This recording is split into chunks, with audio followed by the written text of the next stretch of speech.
The thermometer outside August Greer's general store read -38 degrees Fahrenheit when the wind stopped. Not slowed, not shifted. Stopped. August had lived in Silver Hollow, Montana territory for 19 years. He had seen blizzards that lasted 2 days, 3 days once, nearly a week. He knew the difference between a storm that was moving and a storm that had decided to stay. Wind meant the system was still traveling, still working its way across the plains, still headed somewhere else. No wind meant it had settled in like a man pulling up a chair at a table he intended to occupy for a good long while. He stood on the front porch of his store and looked down Main Street. The snow had buried the hitching posts clear to the top rail. The sign above the feed store across the street was completely gone, swallowed by a white that had no edges, no shadows, no sense of where the ground ended and the sky began. Somewhere under all of it was the town he had built his life around. Somewhere under all of it were 87 people he had sold flour and lamp oil and rope and nails to for nearly 2 decades. He thought about the wood situation. He had been keeping records because August Greer was a man who kept records.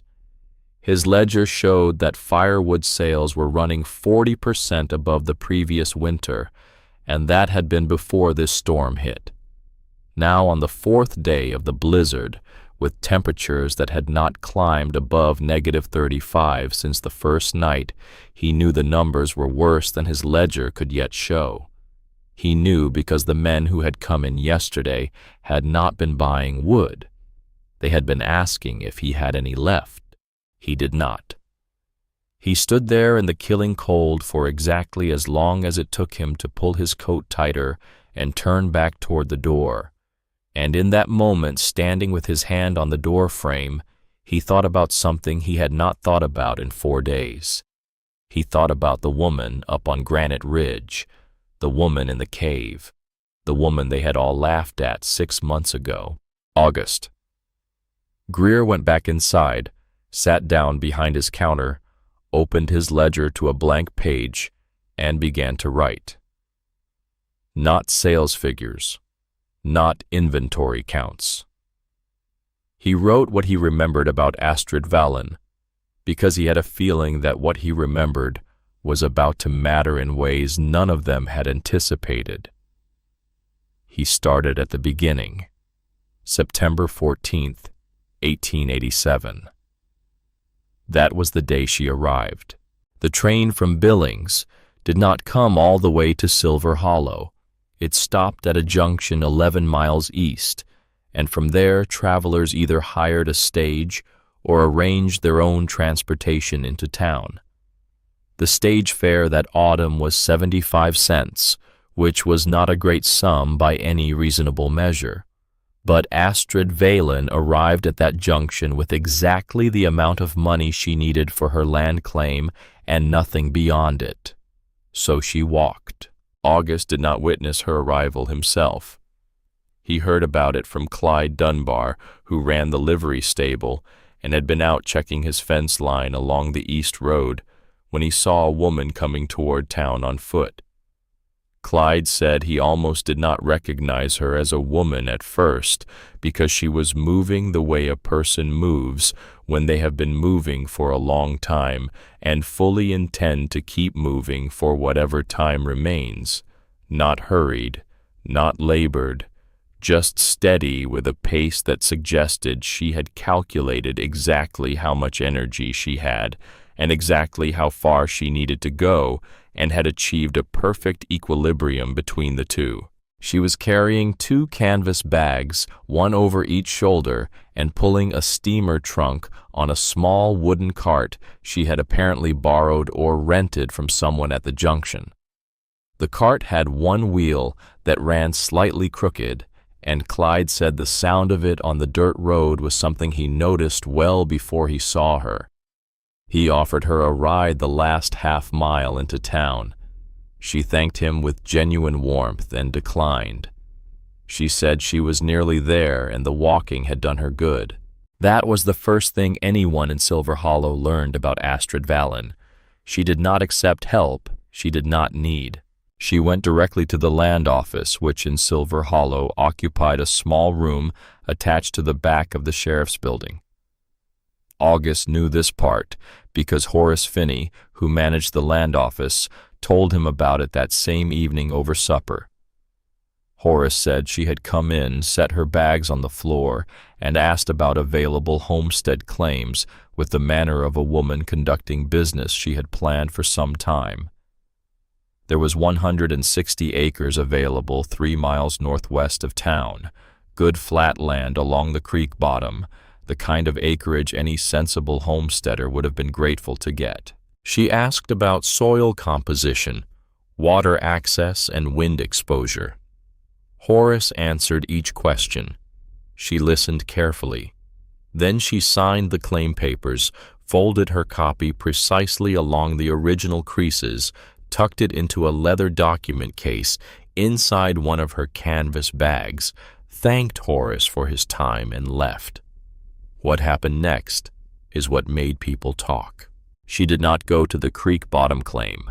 She walked out of the land office, turned northwest as anyone would expect, and then kept walking, past the boundary of her claim, up into the broken ground beyond the tree line, up toward the limestone ridge that locals called Granite Ridge, though it contained no granite whatsoever, just the weathered, pale stone that made the whole formation look like something enormous had been broken and never bothered to be cleaned up. Clyde Dunbar saw her again from a distance, moving up the switchback trail that hunters used in elk season. He assumed she was scouting the high ground to get a sense of her land from above. That was reasonable enough. Many homesteaders did exactly that when they first arrived. But she did not come back down for 3 hours. And when she did, she came back with a look on her face that Clyde would describe later as settled. Not satisfied exactly, settled, like a person who had been carrying a question for a long time and had finally found the answer.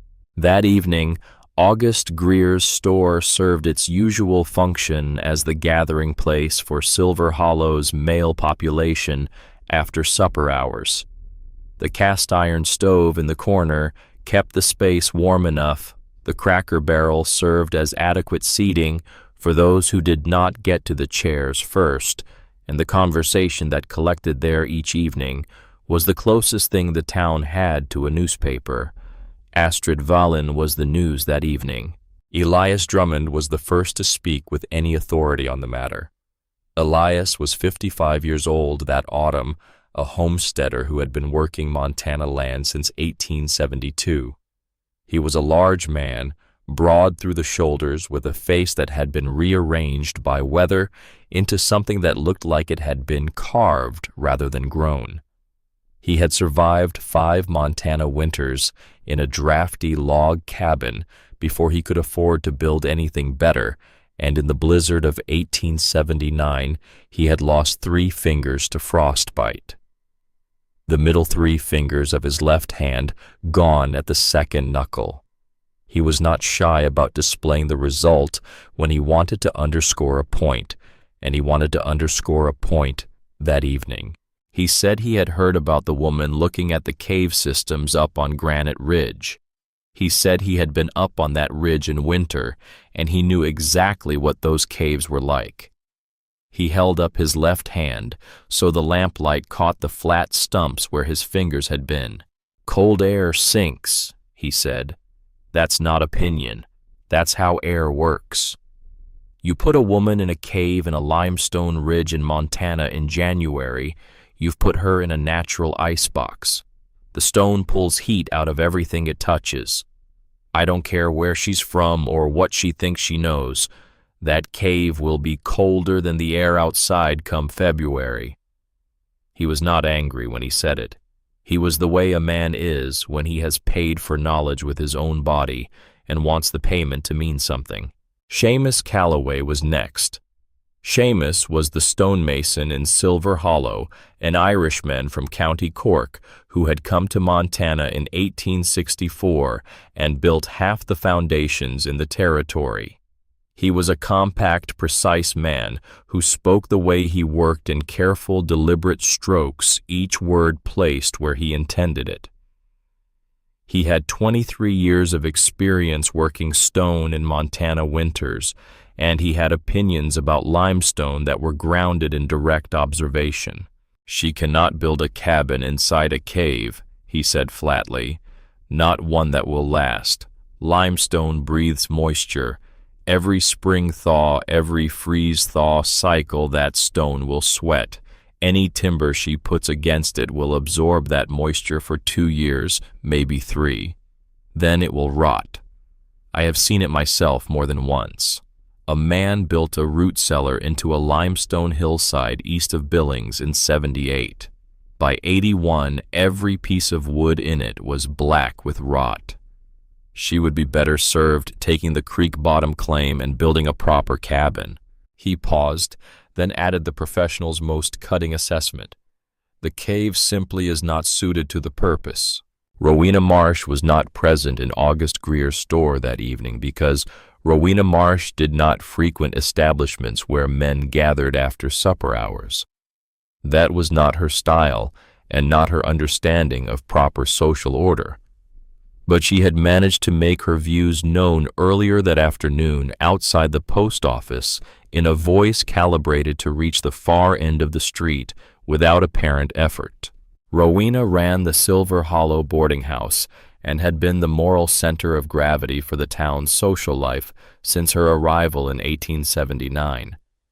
She was a woman of strong opinions and stronger convictions, and her conviction that afternoon was unambiguous. A woman alone in the wilderness was improper.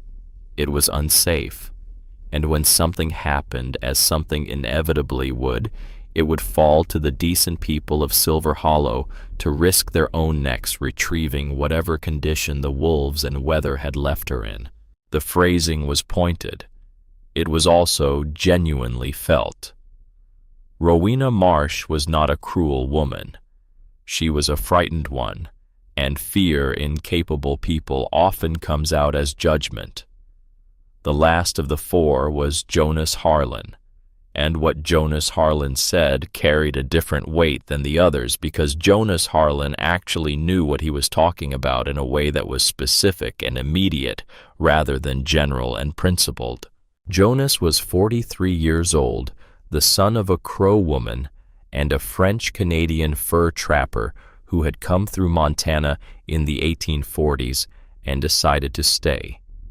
He had grown up in these mountains, learned to read them the way a scholar reads a text, and for 30 years he had trapped and hunted the high country within 50 miles of Silver Hollow in every season and every weather condition the territory could produce.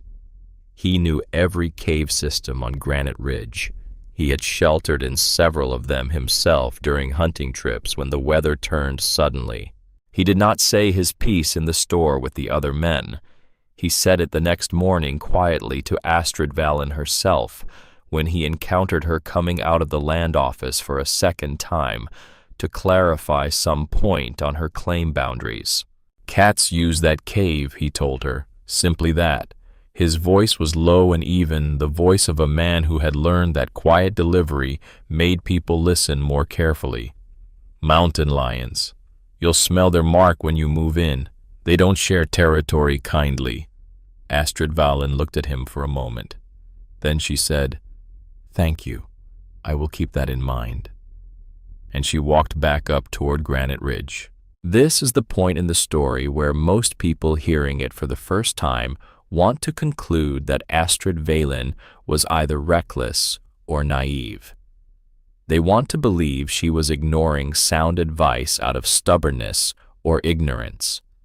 That conclusion is comfortable because it makes the people who offered the advice seem reasonable, and it makes her seem like someone who got lucky. But that conclusion is wrong, and the contents of her steamer trunk are why.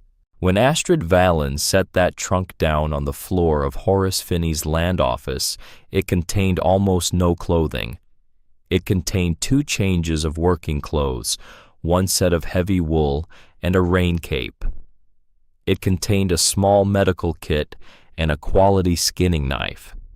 It contained dried provisions for approximately 3 weeks, and it contained documents. The bulk of the trunk's weight was paper. There were survey maps of the Montana Territory, specifically the Geological Survey conducted in 1883, with elevations and soil composition notations marked in 2 different inks. There were weather records, not 1 year's worth.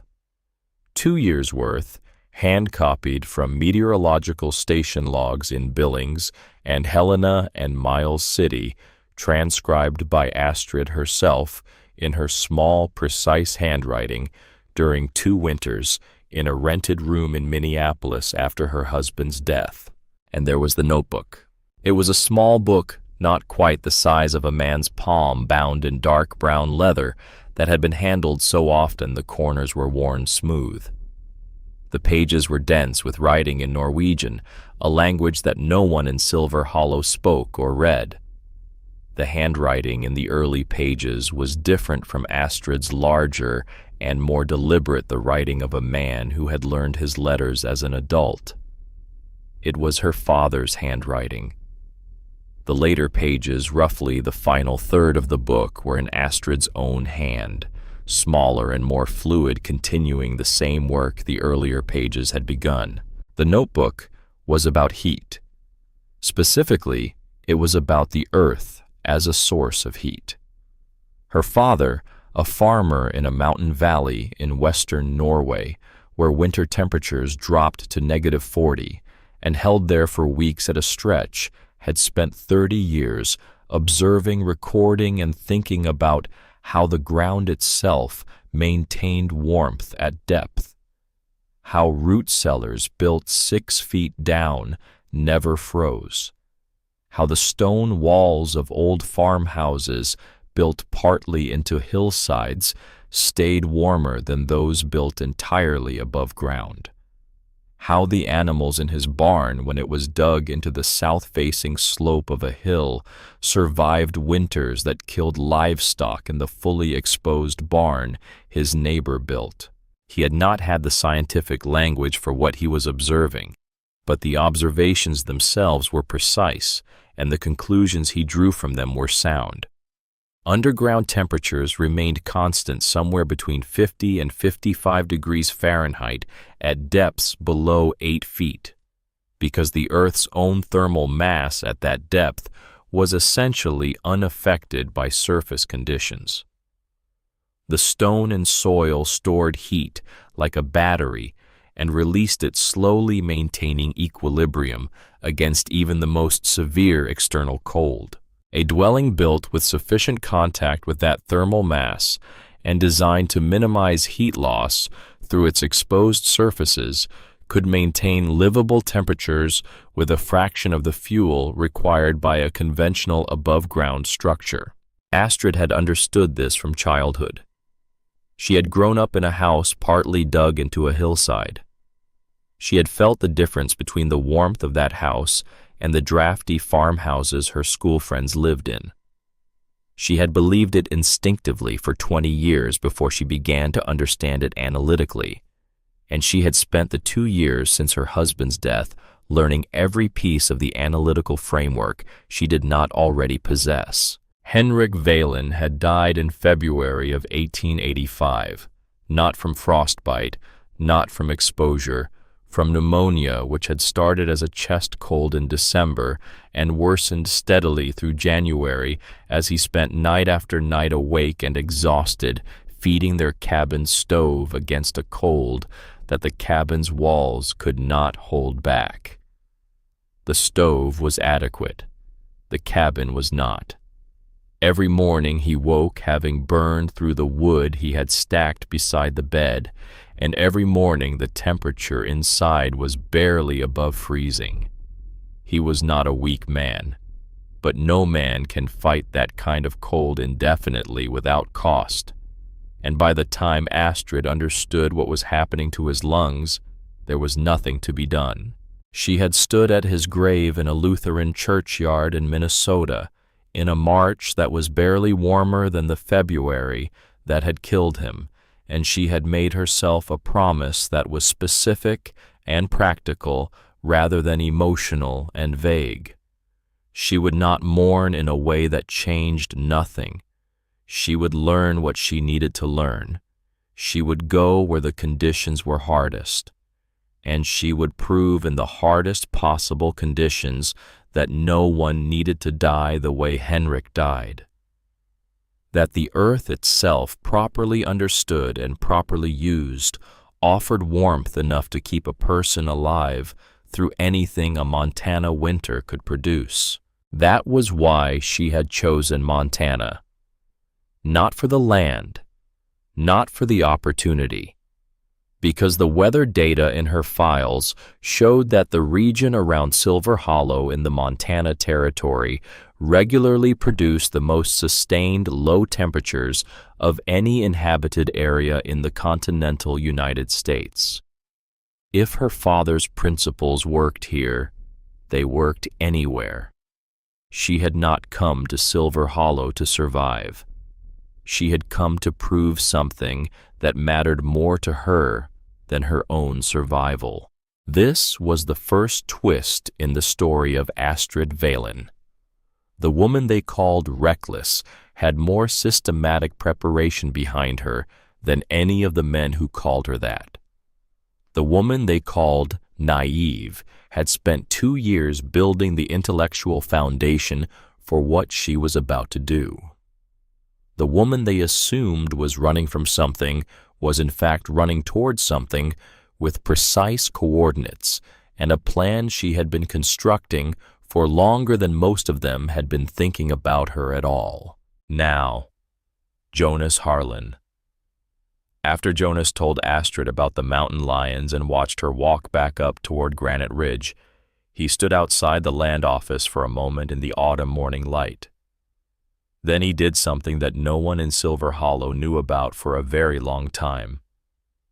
He followed her, not immediately and not all the way.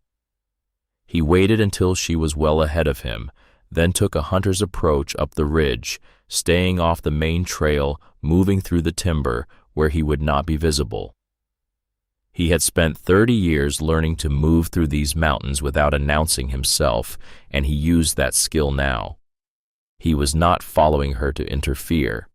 He was following her because Jonas Harlan had an instinct developed over decades of reading landscapes that the cave system on Granite Ridge was more significant than people realized.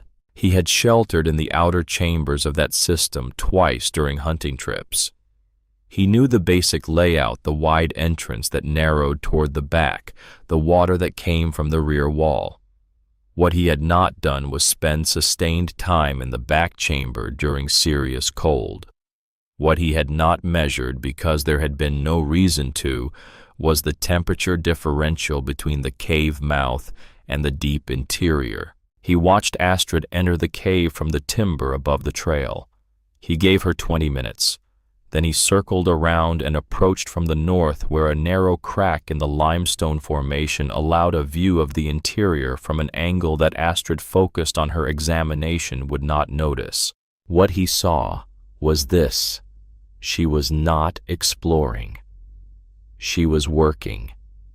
She had a notebook open, and she was moving through the cave in a systematic pattern, stopping at intervals to make observations, kneeling to touch the stone floor, pressing her palm flat against the back wall where the water emerged, standing in different positions with her eyes closed, in a way that suggested she was feeling for air movement rather than looking for it.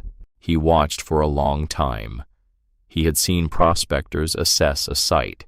He had seen engineers survey ground. What Astrid was doing had something of both in it, but it was slower and more patient than either.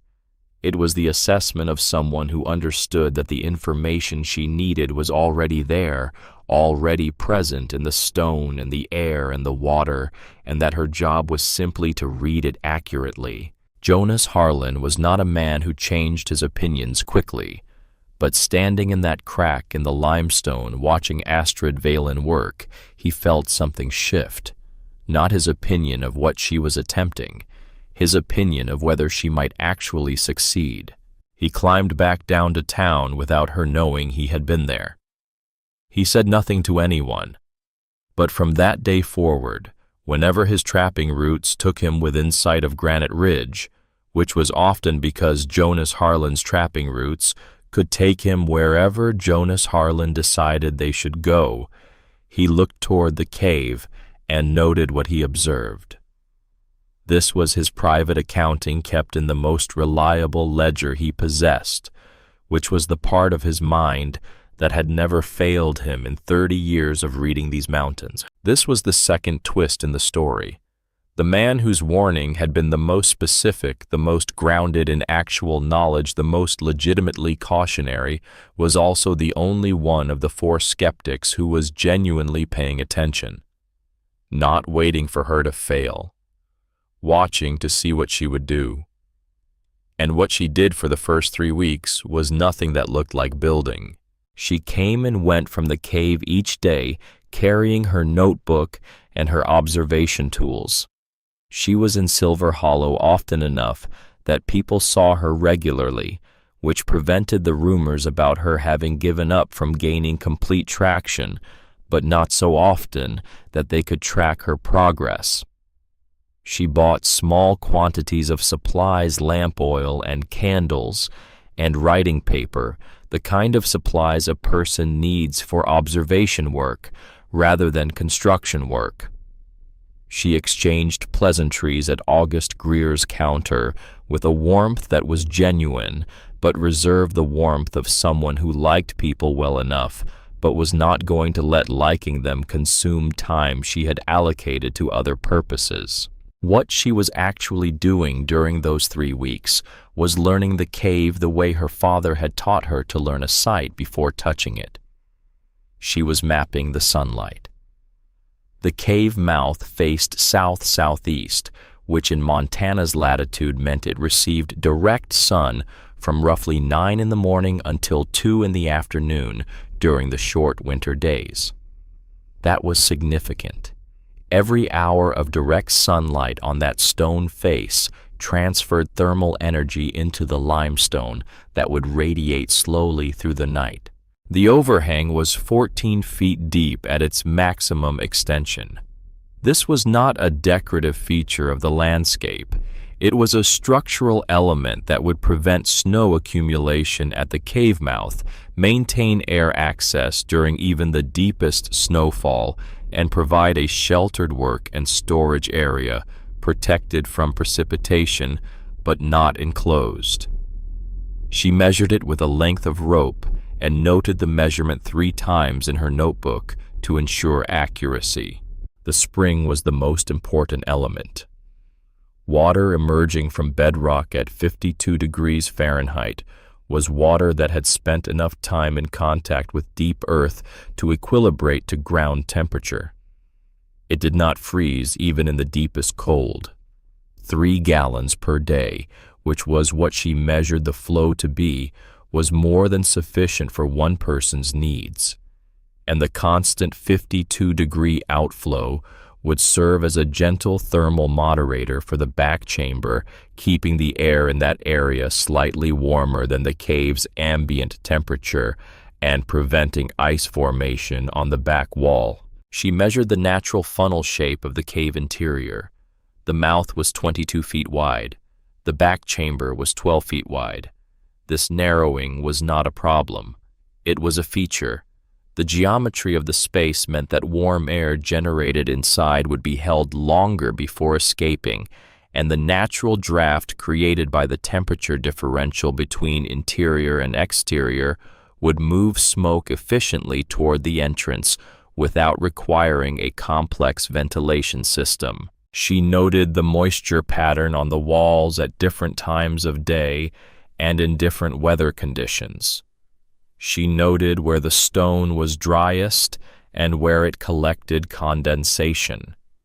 She mapped the air currents, faint as they were, that moved through the interior. She sat in the cave in the dark on 2 consecutive nights to feel the temperature without the influence of her own lamp heat. On the 21st day of October, she walked into August Greer's store and purchased, among other things, 3 pounds of pine tar and a significant quantity of beeswax. August noted the purchase in his ledger with a question mark he did not explain to anyone. Then she started to build. The lumber came from an abandoned claim 6 miles east of Silver Hollow. Someone had hauled it all the way from Missoula before deciding that Montana was not the life they had imagined, and the boards had been weathering under a partial roof collapse for at least 3 seasons. Weathered pine was actually preferable to fresh cut for her purposes. The resins had stabilized, the moisture content had equalized, and the wood was less likely to warp or split when exposed to the temperature and humidity conditions of the cave interior. She made 4 trips to collect it, loading the boards onto a borrowed handcart and hauling them up the switchback trail in quantities that her body could manage without assistance. Each trip took most of a day. She did not ask for help, and no one offered. The false wall went in first. 15 feet inside the cave mouth, she built a partition that created an airlock entry, a small transition space between the exterior cold and the interior living area, where a person could remove snow-covered outer garments without bringing cold air directly into the living space.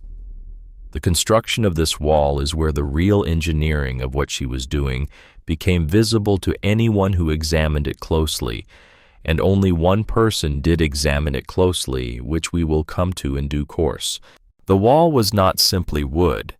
It was a cavity wall, 2 layers of planking separated by 11 inches of dried prairie grass, packed tightly and mixed with clay.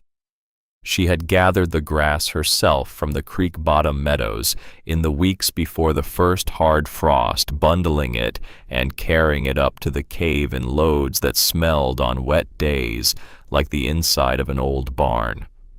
The grass and clay mixture was not random. It was a traditional Scandinavian insulation technique that her father had learned from his own father, and that she had grown up watching applied to the walls and roofs of Norwegian farm buildings. The thermal resistance of properly packed grass insulation was comparable to many manufactured materials that would not exist for another 50 years. The floor went in next. She built it 8 inches above the stone of the cave floor, elevated on short wooden posts that had been treated with her pine tar and beeswax mixture. The elevation served 2 purposes.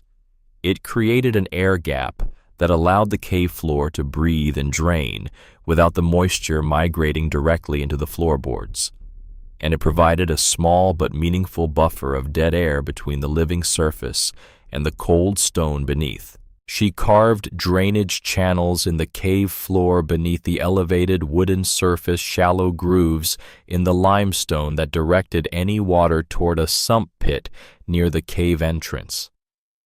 The limestone chiseling was the hardest physical labor of the entire project. Her hands were raw for 10 days from gripping the chisel, and she wrapped them each evening in strips of cloth soaked in the pine tar mixture to keep the skin from cracking open entirely. The ceiling she handled with a simplicity that was also a form of genius. She notched her ceiling beams directly into natural ledges in the limestone walls ledges that the cave itself had formed over thousands of years of weathering.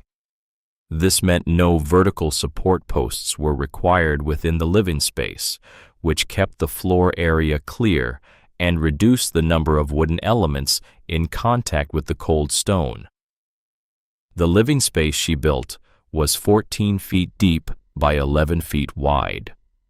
The ceiling height at the center point was 6 feet. The walls she built only 5 feet high, then angled them inward to meet the natural cave ceiling. This reduced the total wall surface area, which was the primary source of heat loss in any structure, by a significant margin. It was small. Even she would have agreed with that. By the standards of any home she had lived in, it was very small. But size was not the metric that mattered. Thermal efficiency was the metric that mattered. And in terms of thermal efficiency, what she had built inside that limestone cave was something that the conventional construction practices of Montana Territory in 1887 were nowhere near achieving. The stove was the final element and the most considered. She had bought it in Billings before she came to Silver Hollow, a shepherd stove designed for sheep wagon use, 16 inches square and weighing 31 pounds. Every stove dealer she had visited in Billings had tried to sell her something larger, something more robust, something more appropriate, they said, for Montana winters. She had declined them all. The shepherd stove was what she needed because it was what her calculations required. Positioned against the back wall of the cave where the limestone mass was greatest and its heat absorption capacity most significant, the small stove would transfer heat into the stone as much as into the air. The stone would absorb that heat and radiate it slowly over hours long after the fire had died down. The cave itself would become the heater. The stove was simply the device that loaded the thermal battery. She built a smoke hood above the stove from sheet metal she had ordered specifically for the purpose, shaped to capture and direct the exhaust into a 6-inch pipe that ran along the ceiling toward the cave entrance. The draw worked on the first test fire, and she spent an afternoon adjusting the pipe angle until the draft was sufficient to handle a full fire without backflow. She sealed the pipe's passage through the false wall and the cave entrance with a mixture of limestone dust and linseed oil that set hard in the autumn air. Then she waited to see if she was right. And on the evening that she lit her first real fire in the shepherd's stove and watched the temperature inside her cave dwelling climb degree by degree, while outside the first true cold of the Montana autumn settled over Silver Hollow, the answer began to make itself clear. It was also on that evening, or more precisely on the morning 2 days before it, that the third twist in this story took place. The twist that Astrid herself experienced alone in the dark, with no one to see it and no one to report it to, the town that was watching her from a comfortable distance. It had rained in the night, a sharp, sleeting rain that came down at an angle from the northwest and found every gap and imperfection in everything it struck. She woke at 3 in the morning to the sound of water, not the sound of the spring which she knew and had learned to sleep through. A different sound, closer, with an irregular dripping quality that told her immediately something had changed. She lit her lamp. There was a crack in the limestone vaulting above the point where her ceiling beams met the cave wall on the north side, and water was moving through it in a thin, persistent seep that had already darkened 3 of her ceiling boards and was dripping onto the elevated floor below. Not a flood, not a catastrophe, but wrong. Not something she had accounted for. Not something her weeks of observation had shown her. She sat up in her bedding and looked at the water in the lamplight for a long moment.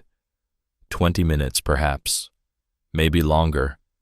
The cold off the cave floor came up through the boards and through her bedding, and she sat there in it looking at the crack above and the water running from it, and she let herself have the thought she had been refusing for months. What if she was wrong? Not wrong about the thermal principles. Those were not opinion. Those were physics. The same physics that had kept Norwegian farms warm for centuries. The same physics that made root cellars work, the same physics she had spent 2 years verifying against every source she could access. She was not wrong about the principles. But what if she had misread this specific cave?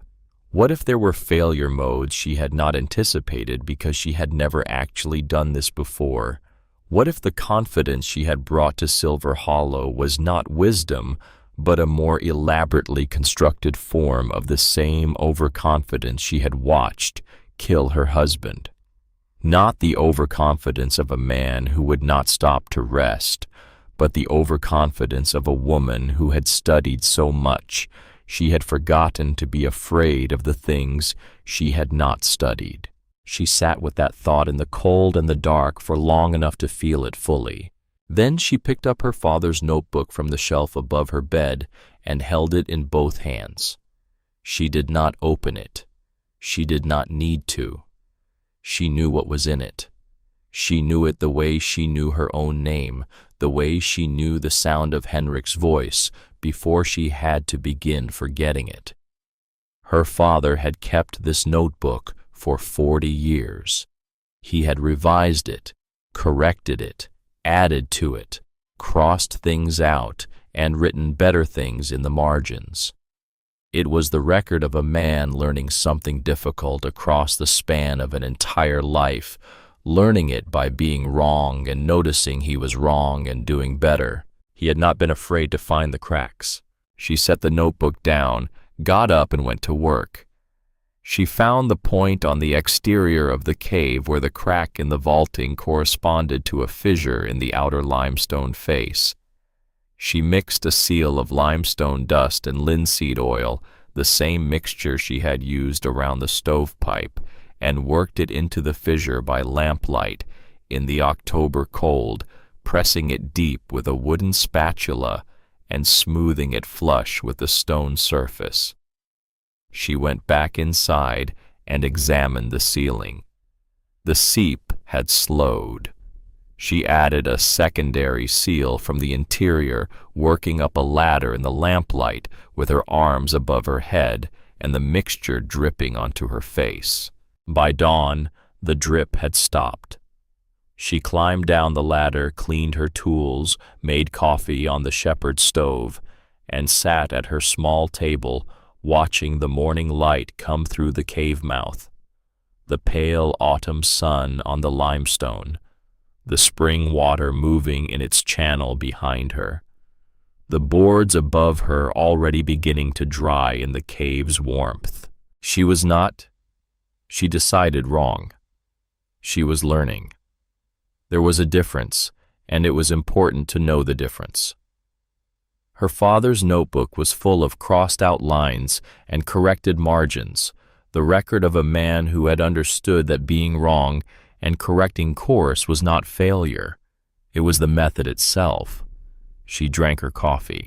In Silver Hollow that same morning, Elias Drummond was at August Greer's store for his morning session, speculating to the 2 other men present about when exactly the Norwegian woman would give up and whether it would happen before the first real snow or after.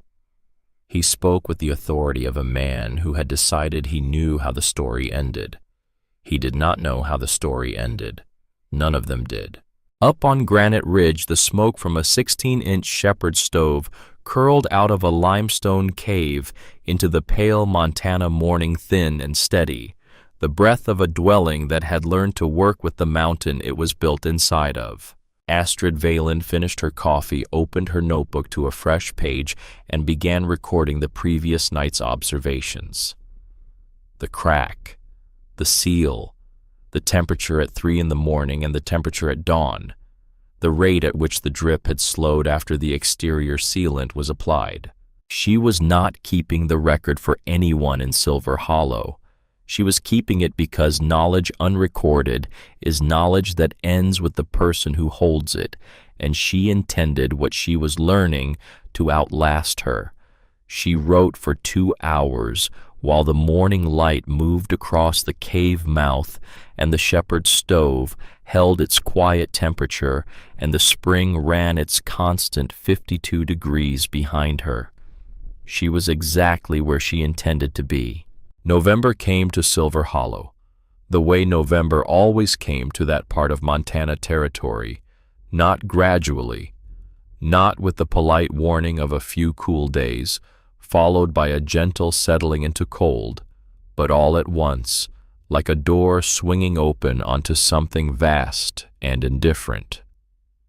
One morning, the creek bottom meadows were brown and frost-silvered in a way that still had some life to it, and the next morning, they were something else entirely, something that had stopped pretending to be anything other than what winter made of things.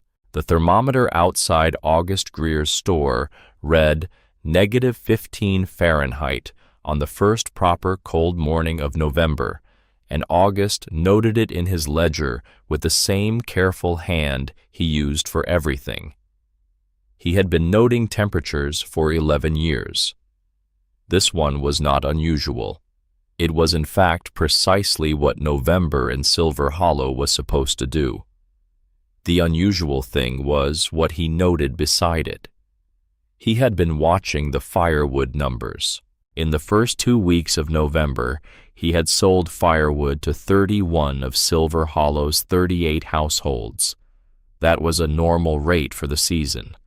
What was not normal was the quantity per household. Elias Drummond had purchased his 3rd cord of the season already, and it was only the 12th of November. His usual full winter consumption was 4 cords. If the cold continued at this rate, he would exhaust his supply before February. August wrote this down without comment and moved on to his other calculations. What he did not write down, because it was the kind of observation that felt imprecise for a ledger, was what he had noticed about Astrid Valen on her visits to town. She came in every 2 or 3 days for small purchases: lamp oil, writing paper, a small quantity of dried beans or salt pork. The quantities she bought confirmed what she had said about her root cellar stores, that she had laid in sufficient food for the season and was supplementing rather than supplying herself from the store. But it was not the purchases that August noticed. It was her face. While the other 37 households in Silver Hollow were developing the pale, pinched look that long winters produced in people who spent their days huddled over stoves in smoke-thickened air, Astrid Valen had color in her cheeks. Not the red rawness of wind exposure. Color.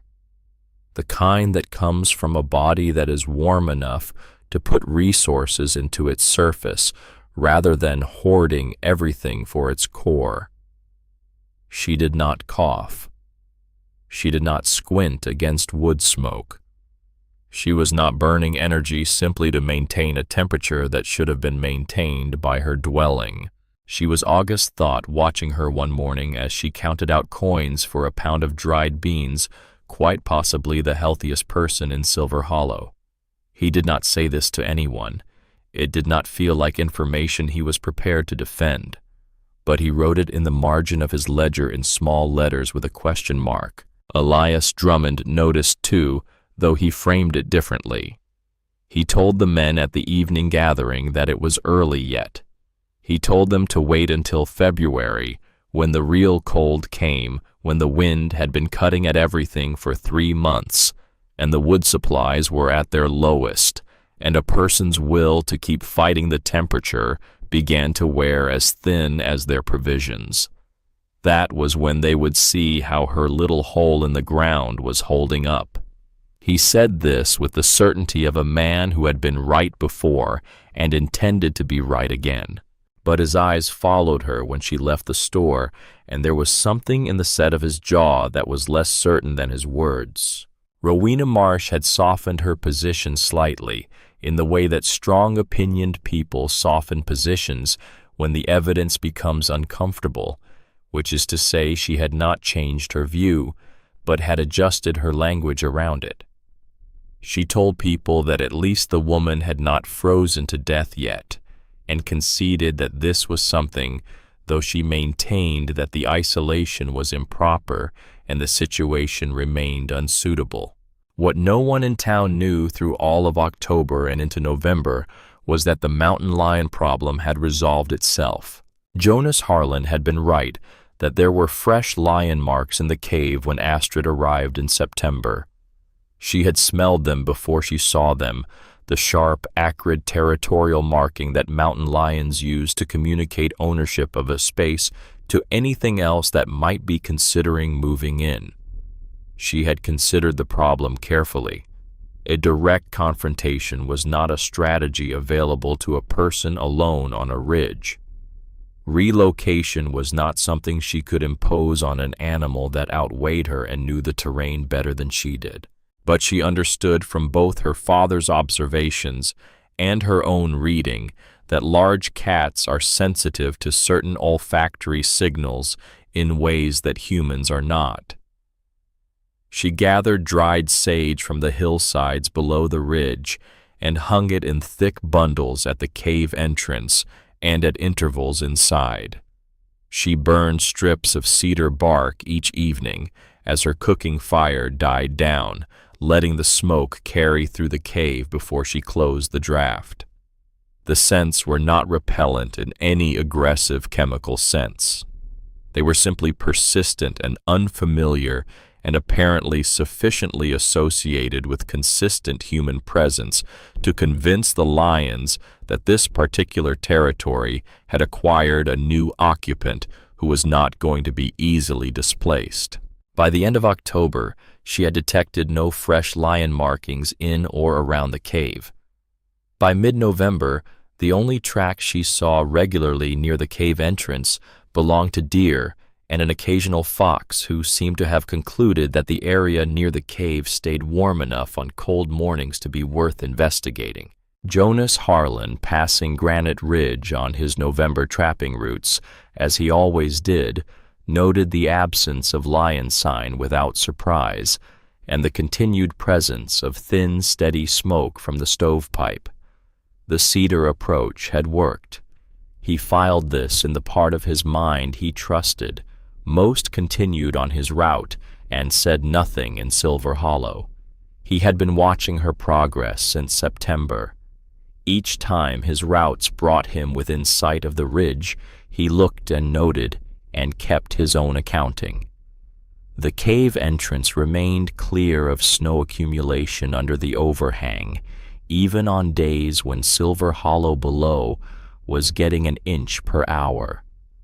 The path from the entrance to the trail was always cleared.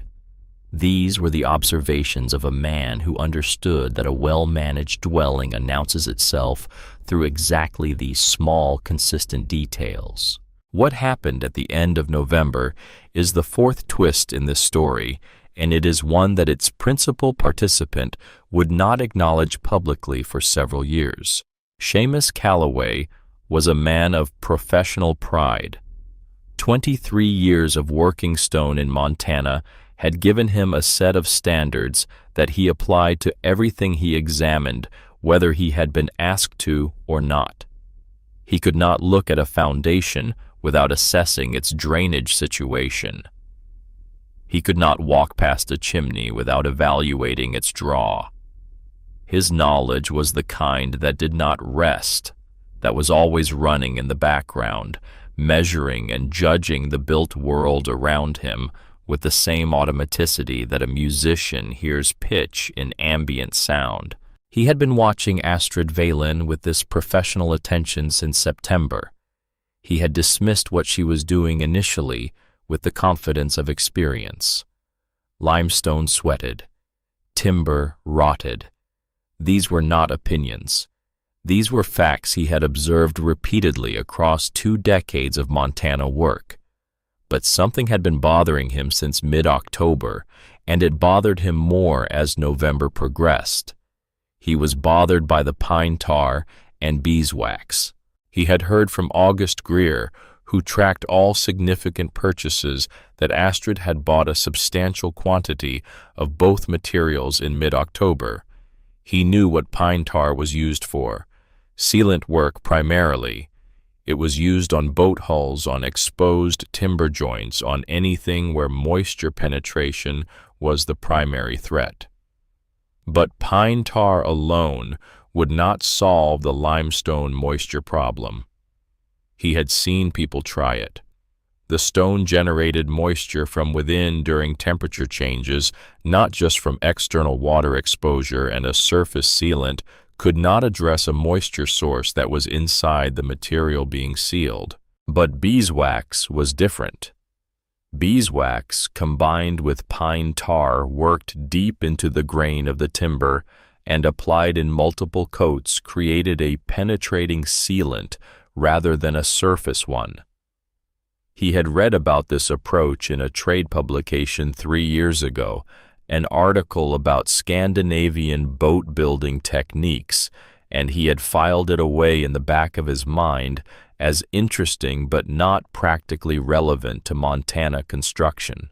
He had not imagined that anyone in Silver Hollow would know about it. He had not imagined that anyone in Montana Territory would know about it. It was a late November afternoon, cold and clear. The kind of clear that means the next day will be colder, when Seamus Calloway took a route home from a foundation job on the south side of town that went past the base of Granite Ridge rather than through the center of town. He told himself this was because the south route was marginally shorter. It was not marginally shorter, it was measurably longer. He climbed the switchback trail in the late afternoon light, moving with the careful deliberateness of a stout man who had not spent 30 years keeping himself in the kind of physical condition that trail climbing in winter requires. He was breathing hard by the time he reached the cave entrance, and he stood for a moment under the overhang in the pocket of air that was noticeably warmer than the open hillside he had just climbed, catching his breath and examining the exterior of the cave entrance. The false wall was well built. He examined the corner joints without going inside and noted that the timber connections were solid and the planking was aligned with a precision that was not accidental. She had used a level. Not many settlers carried levels in their canvas bags. He filed this observation without commenting on it. He knocked on the false wall panel that served as the outer door. A pause. Then the inner door opened, and then the outer panel, and Astrid Valen stood in the airlock space between them, looking at him with an expression that was neither surprised nor unwelcoming, merely attentive. The expression of someone who receives an unexpected visitor and decides in the first second whether the visit is worth the interruption. She stepped back without a word and let him in. What Seamus Calloway saw inside Astrid Valen's cave dwelling in the last week of November 1887, he would describe years later to his apprentices as the most efficient residential construction he had ever examined in Montana Territory. He used those exact words. He did not say this often. He was not a man who offered assessments like that carelessly. The temperature inside was 64 degrees Fahrenheit. He could feel it the moment he stepped through the inner door, that specific quality of warmth that comes not from a heat source, but from a space that has absorbed and held heat over time. The shepherd's stove had a small fire burning in it, but small was the operative word. The fire would not have heated a space a third this size adequately in a conventional cabin. Here it was sufficient because the cave's thermal mass had already done most of the work. The floor was dry.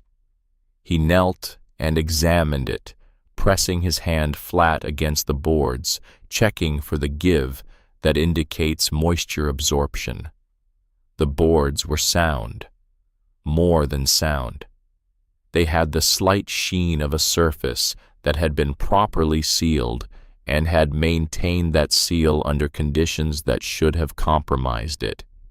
He ran his thumbnail along a joint line and found no softness, no discoloration, no indication that moisture was penetrating from below. He looked at the drainage channels she had cut in the cave floor beneath the elevated surface, visible in the gap at the edge where the floorboards met the cave wall. Clean. Functional. The water that the limestone produced during temperature changes was being directed efficiently toward the sump pit near the entrance where in cold weather it simply froze harmlessly against the stone. He examined the cavity wall construction, pressing his fingers into the gap at the edge of a panel where the insulation was visible. Dried grass and clay packed to a density that was consistent throughout. Not random stuffing. Deliberate compression layer by layer to a standard she had apparently determined in advance and maintained throughout. They talked for more than an hour. She served coffee from a pot that had been warming at the edge of the stove, and he sat on the small stool she kept for visitors and asked questions that were professional rather than personal, because professional questions were the only kind he knew how to ask sincerely. She answered each one directly. She explained the pine tar and beeswax treatment.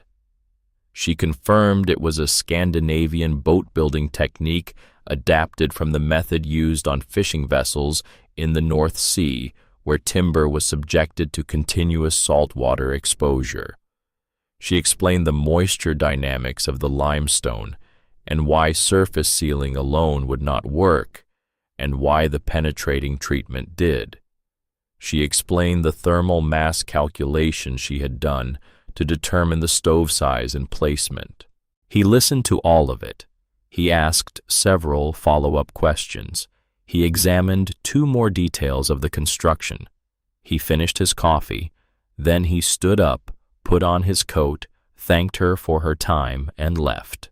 He walked back down the switchback trail in the early evening dark and did not speak to anyone in Silver Hollow about what he had seen. He went home, ate supper, and sat afterward at the kitchen table with a piece of paper and a pencil sketching. Not a project he had been commissioned to do, not a foundation for a client. A sketch of his own property, specifically the north-facing hillside behind his house, and what a structure built into that hillside using the principles he had just examined might look like. He did not tell his wife what he was sketching.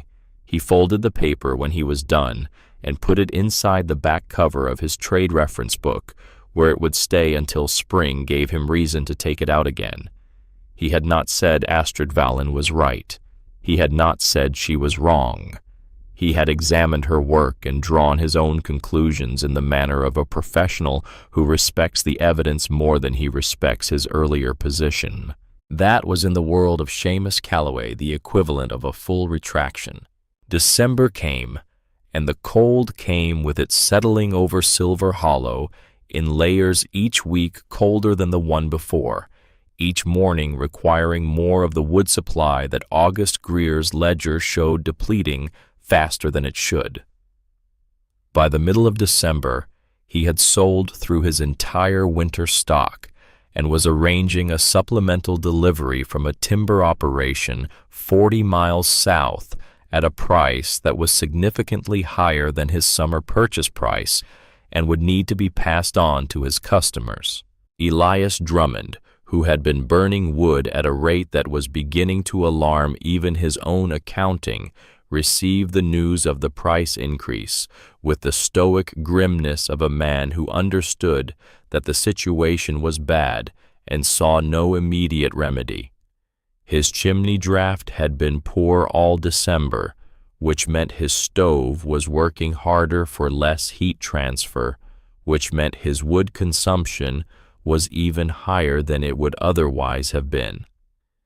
He had patched the mortar around the firebox twice and achieved marginal improvement. The cabin was never warm. It was merely less cold than outside, and the difference between those two states was narrowing as December progressed. His left hand ached in the cold. It always did. The stumps where his fingers had been were sensitive to temperature in ways that the rest of his hand was not, a constant physical reminder of what Montana winter was capable of doing to a person who underestimated it. He watched Astrid Valen come into August's store one December afternoon and buy lamp oil and a small packet of salt. She was wearing a wool coat that was adequate, but not exceptional. The kind of coat a person wears when they are not dependent on the coat for their primary warmth, because their primary warmth is being provided by where they live. She bought her items, exchanged a few words with August, and left. She did not look cold. Elias watched her go and said nothing. He was running the numbers in his head the way he always ran numbers, because numbers were the language his experience spoke. She had been in that cave since October. He had seen her stovepipe from the ridge when he hunted up that way in November. The smoke had always been thin. He was beginning to understand that thin was not a problem. Thin was the point. The Christmas gathering at the Silver Hollow Church was the last public event before the blizzard changed everything. Astrid walked down from Granite Ridge that morning through 8 inches of fresh snow, which was the deepest accumulation of the season so far, and she navigated it with the unhurried competence of a person who had thought about trail conditions in advance and selected her footwear accordingly. She brought a gift for the church collection. A wool blanket hand-knitted with a pattern of interlocked geometric forms that the women of Silver Hollow had never seen but recognized immediately as the product of exceptional skill. The tension was perfectly even throughout.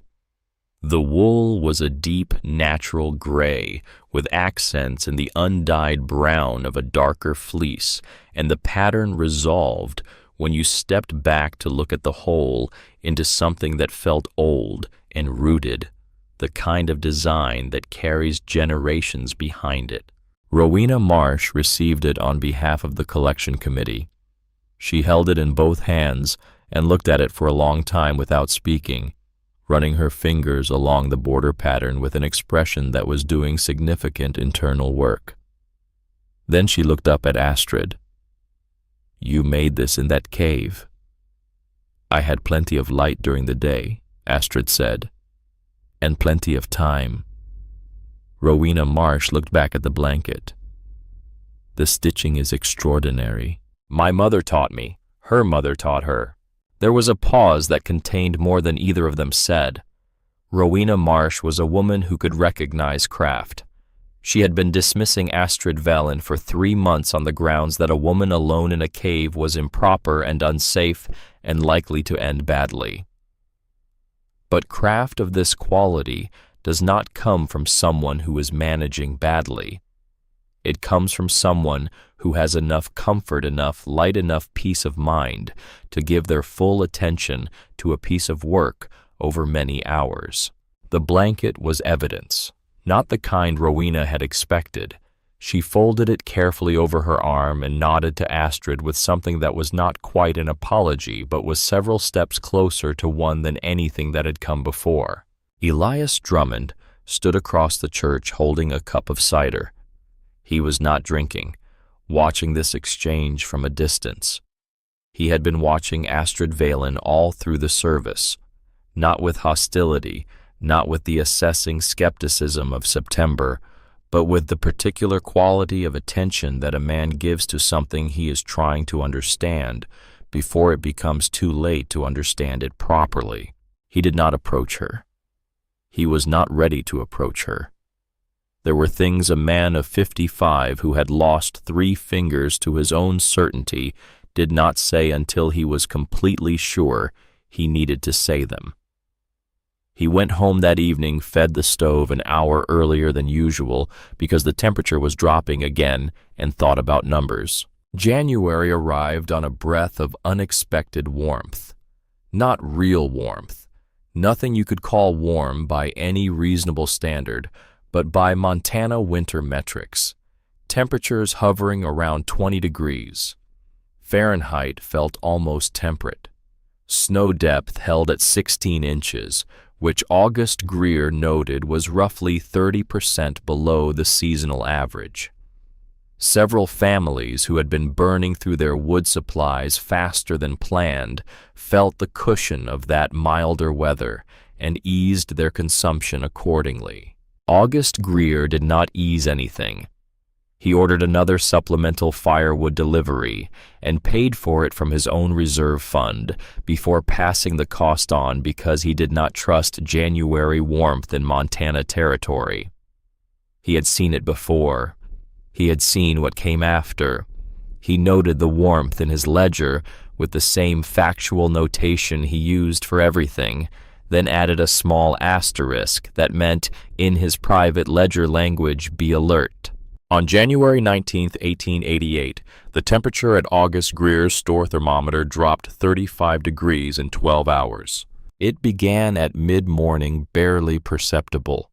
By noon, the wind had shifted to the northwest, and the temperature was falling at a rate that was measurable hour to hour. By late afternoon, the sky to the northwest had taken on the specific flat gray quality that old-timers in Silver Hollow associated with certain kinds of serious trouble, not the moving gray of an ordinary storm system, but the settled, purposeful gray of something that had decided where it was going and was not in a hurry because it did not need to be. August Greer closed his store an hour early that evening. He noted the temperature in his ledger -22 degrees Fahrenheit, and still falling. The blizzard began after midnight on January 20th. The wind came first from the northwest, carrying snow that was not falling so much as being driven horizontally through the dark. By dawn, the visibility on Main Street had dropped to less than 10 feet. The temperature was -31. By noon, it had become -35, and the wind speed was measured by those who had instruments for such things at 40 miles per hour. The wind chill at those numbers does not permit human skin to remain exposed for more than 60 seconds. That is not an approximation. That is a physical threshold beyond which tissue begins to die. And then, on the afternoon of the first day, the wind stopped. Not gradually, not by degrees. It stopped. The snow continued falling, but vertically now heavily in the particular silence of a storm that has found its position. The barometric pressure settled. The system, which had been traveling east across the territory, had been caught between two massive high-pressure zones, one to the east and one sliding down from Canada to the northwest, and it had nowhere to go. It was going to stay where it was until it ran out of moisture, and it had a great deal of moisture. The old men in Silver Hollow, who had been watching Montana weather for 30 and 40 years, recognized the signs within an hour of the wind stopping. They knew what this meant. They told their families to inventory their wood supplies immediately. Day 1 passed. The snow that had stood at 16 inches before the storm hit climbed to 28 inches by nightfall. Temperature -35. People stayed inside, burned their stoves at full capacity, and waited for the storm to move. It did not move. Day 2 brought the first serious crisis. By morning, the drifts had climbed to 41 inches against the walls and fences of Silver Hollow, and the temperature had dropped another 2 degrees overnight. In Elias Drummond's cabin, the chimney developed a crack in the firebox lining during the night that allowed combustion gases to enter the living space. He detected it by the headache he woke with and the faint smell that he recognized immediately as dangerous. He banked the fire down to the smallest possible level that would still produce some heat, and he and his wife pulled every blanket in the house onto the bed and lay under them in their coats. He burned the minimum. The temperature in the cabin fell until the breath that came from both of them was visible even in the interior. His left hand, the three-fingered one, ached with a cold that was beyond what aching usually described. He did not sleep. He lay in the dark under the weight of every blanket he owned, looking up at the ceiling he could not see. And he thought about things that a man thinks about when the cold has him contained and the darkness is absolute, and there is nothing to do but wait. He thought about the blizzard of '79. He thought about the moment when he had understood that his fingers were beyond saving, the specific quality of numbness that preceded that understanding, the decision he had made too late to come inside. He thought about the 30-year-old version of himself who had believed that experience and toughness were sufficient armor against Montana winter and had paid for that belief with 3 fingers and a left hand that hurt every cold day for the rest of his life. He lay in the dark, and he thought about a 16-inch shepherd stove burning 6 pounds of wood per day in a cave on Granite Ridge. He had been burning 60 pounds a day since November. He had burned nearly 400 pounds in the 4 days since the blizzard started, and his supply was running low in ways that he was trying not to calculate too precisely. He reached over in the dark and found a piece of paper on the small table beside the bed, the same table where he kept his Bible and his reading glasses and the stub of a candle. He found the pencil beside the paper. He could not see, but his right hand knew where to put marks on a surface, and in the dark he drew what he had seen from a distance of the cave entrance on Granite Ridge. He drew it from memory, which was the only resource available to him, and as he drew, he thought about every element he could reconstruct: the overhang depth, the false wall position, the stovepipe angle, the drainage cut into the stone floor visible through the gap at the base of the entrance panel. He drew it wrong in several places. He knew he was drawing it wrong because the proportions felt off, and the angles were not quite matching the memory he was trying to reproduce. He crossed out and redrew. He could not see what he was doing. He did it anyway, because it was the only thing available to him that felt like thinking, and thinking was the only thing that made the cold and the dark and the aching in his left hand feel like something he could manage. At some point in this process, lying in the dark under the blankets, with the cold pressing in from all sides and the pencil moving on paper he could not see, Elias Drummond arrived at a thought he had not been expecting. This was the 5th twist, not an external event, not a discovery, a reckoning. He had been wrong, not because he lacked experience. He had been wrong because he had used his experience to close a door rather than open one. He had taken what he knew about cold and cabins and Montana winters and used it to conclude, before examining the evidence, that what Astrid Valen was attempting could not work. He had presented his certainty as expertise, and his expertise as authority, and his authority as something that should end the conversation. But experience, he understood now, lying in the dark with his ruined hand aching against the cold, is not the same as understanding. Experience tells you what has happened. It does not tell you what is possible. He had 15 years of experience building against the cold, fighting it, consuming resources to overwhelm it, and losing fingers when the resources ran short. Astrid Valen had 2 years of systematic study and a notebook full of her father's observations about what the earth itself could do if you stopped treating it as an obstacle and started treating it as a partner. He was 55 years old.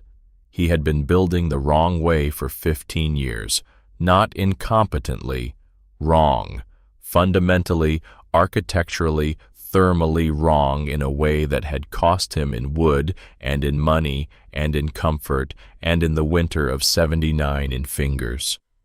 He lay there in the dark and let this be true. It was a significant thing for a man like Elias Drummond to do.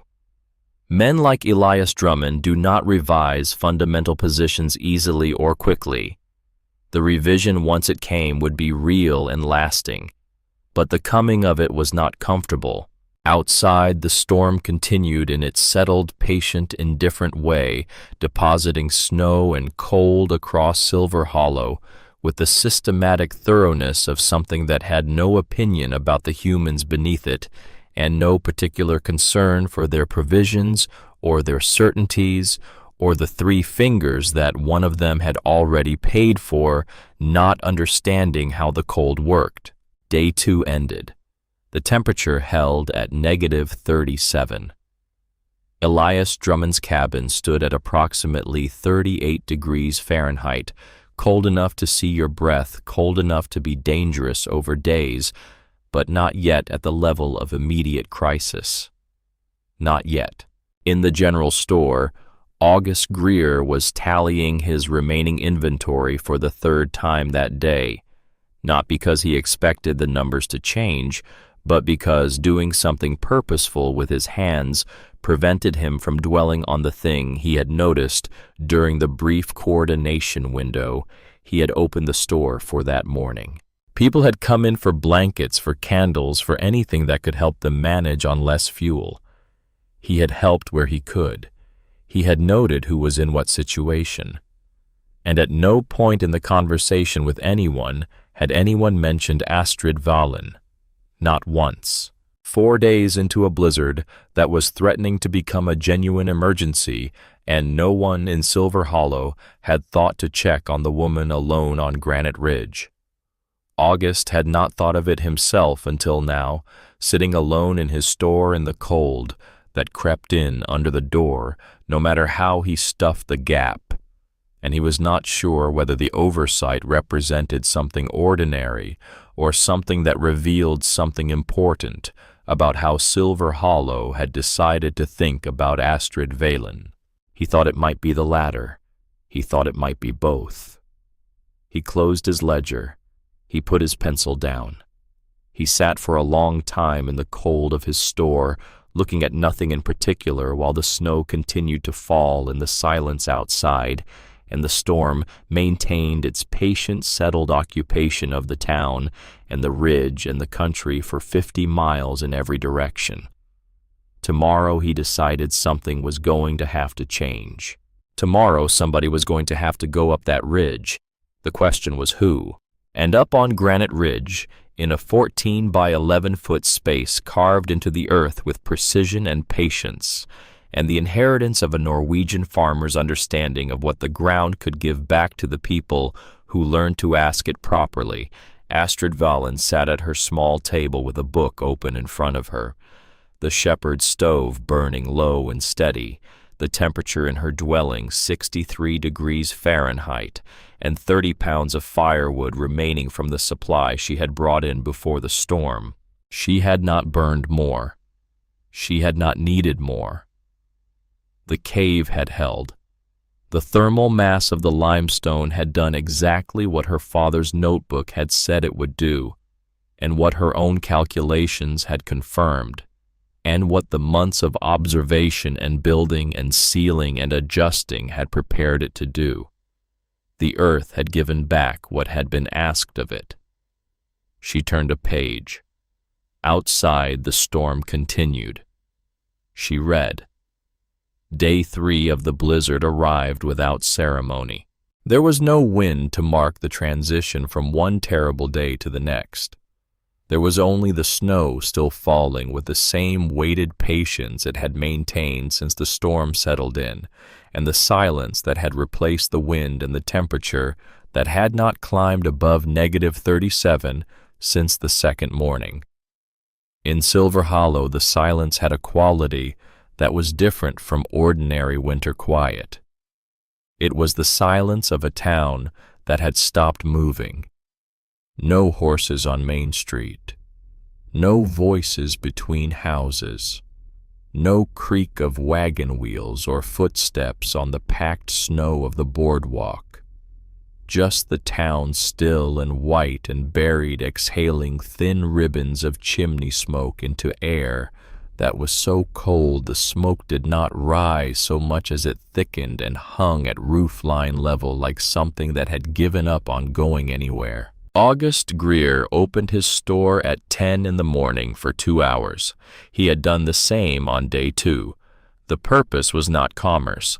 The purpose was coordination, a 2-hour window during which people who could still move could share information about who had what and who needed it. On day 2, the news had been bad. On day 3, it was worse. 4 households had exhausted their firewood entirely, not running low. Gone. The Pemberton family on the east end of town had burned their last cord the previous evening and were currently feeding their stove with pantry shelves stripped and split with a hatchet. The Aldrich couple, both in their 60s, had their neighbor's son, bringing them wood from his own diminishing supply, an act of generosity that was depleting 2 households instead of 1. The Shelton family, a young couple named Daniel and Clara with 3 children under 6 years old, had burned through their furniture the previous afternoon. The kitchen table first, then the chairs, then the bench from the front entry. They were now facing the question of what came after the furniture. Seamus Calloway heard the Shelton situation from August Greer directly and made a decision within 30 seconds. He had extra wood, not much, but more than some. He would send half of it to the Sheltons by sled. He went back out into the cold to arrange this, and as he was crossing the street, he attempted to reach the lumber yard on the far side of town to secure additional supply. He made it 50 feet from the lumber yard door before he had to turn back. The air was -38, and he was moving against a wind that had briefly resumed from the northwest, and his lungs began to burn with the specific, alarming quality of tissue being asked to do something it was not built to do. He had felt this before. Every man in Montana who had spent time outside in serious cold had felt it. It was the body's notification that continued exposure would produce consequences beyond discomfort. He turned back. He went inside. He sat in August's store for 15 minutes, warming his face and hands, and said nothing about what he had just experienced because there was nothing useful to say about it. By midday of the 3rd day, the drifts had swallowed Silver Hollow past any familiar measure. A man stepping off his porch would disappear to the chest before finding ground. Movement between buildings was possible only along the paths that had been trenched through the drifts during the brief periods when conditions allowed it. Those trenches were filling in again as the snow continued, and no one was outside to maintain them. The temperature held at -38. Edmund Whitfield was 71 years old and had been living in Silver Hollow since 1874. He and his wife Vera had built their cabin on the west side of town in a position that caught the morning sun and had seemed in the planning stages 14 years ago like a thoughtful choice. What it also caught in a blizzard from the northwest was the full force of the prevailing wind, which had deposited a drift against the north and west walls of the cabin that reached the roof line and was pressing inward against the structure with a weight that Edmund could feel in the slight bow of the wall planking when he put his hand against it. Their wood supply was in the shed attached to the north side of the cabin. A thatched shed had also seemed in the planning stages like a thoughtful choice. Covered storage, easy access without going out into the open. What it had not accounted for was a drift that blocked the shed door from opening. Edmund had managed to force it open twice already during the storm, on days 1 and 2, and had hauled in enough wood each time to last through the next 12 hours. On the morning of day 3, the drift had rebuilt itself against the door to a height that made forcing it open impossible alone. Vera could not help him. She had arthritis in both hands that made sustained effort in cold temperatures nearly impossible. She was in the bed under 4 blankets in the coat she had worn since day 1 of the storm, managing a level of cold that was diminishing her in ways that Edmund watched with a fear he kept carefully out of his face and out of his voice. He went outside on the morning of day 3 to dig out the shed door. He stepped off the cabin's back step into the drift and immediately sank to his hip. He worked the shovel. He moved snow. He made progress for approximately 20 minutes before he understood that he was not going to reach the shed door. The drift was too deep, the air too cold for sustained exertion, and he was not at 71 in a physical condition to fight both simultaneously. He went back inside. He sat in the chair by the barely burning stove and looked at Vera in the bed and made himself take stock accurately. They had enough wood for perhaps 6 more hours of minimum heating. After that, the temperature inside the cabin would begin to fall toward the temperature outside. At the current exterior temperature of -38, a cabin without a heat source would drop to a survivable but genuinely dangerous level within hours, and to an unsurvivable level within a day. He looked at his feet. He had not taken his boots off in 2 days, because he had learned in his first decade in Montana that cold that gets into a man's feet is harder to address than cold that stays on the outside of his clothing. He unlaced one boot and looked at the sock beneath it. Then he put his boot back on and laced it again, and did not look at the sock again. 2 hours later, when he had not appeared at August Greer's morning coordination window, Seamus Calloway and one other man went to check on the Whitfields. They found Edmund in his chair with his boots still on, and Vera asleep under her 4 blankets and the stove burning on its last half-cord of split pine. They brought the Whitfields to the general store, which had become by the afternoon of day 3 the closest thing Silver Hollow had to a community shelter. 12 people were there already, sharing blankets and the heat of the store's cast-iron stove, which August was feeding from his personal wood supply at a rate that he calculated would last approximately 18 more hours. The doctor, a man named Griggs, who had been in Silver Hollow for 6 years and had seen a great deal of what Montana winters could produce, examined Edmund Whitfield's feet in the back room of the store. He did not say anything for a moment after he finished. Then he said what he needed to say quietly so that Edmund and Vera would not immediately hear it. The toes on Edmund's right foot were black at the tips. The left foot was worse. Frostbite advanced enough that the tissue damage was likely permanent in some measure. In the warmth of the store, if they could maintain it, some of what had been compromised might recover.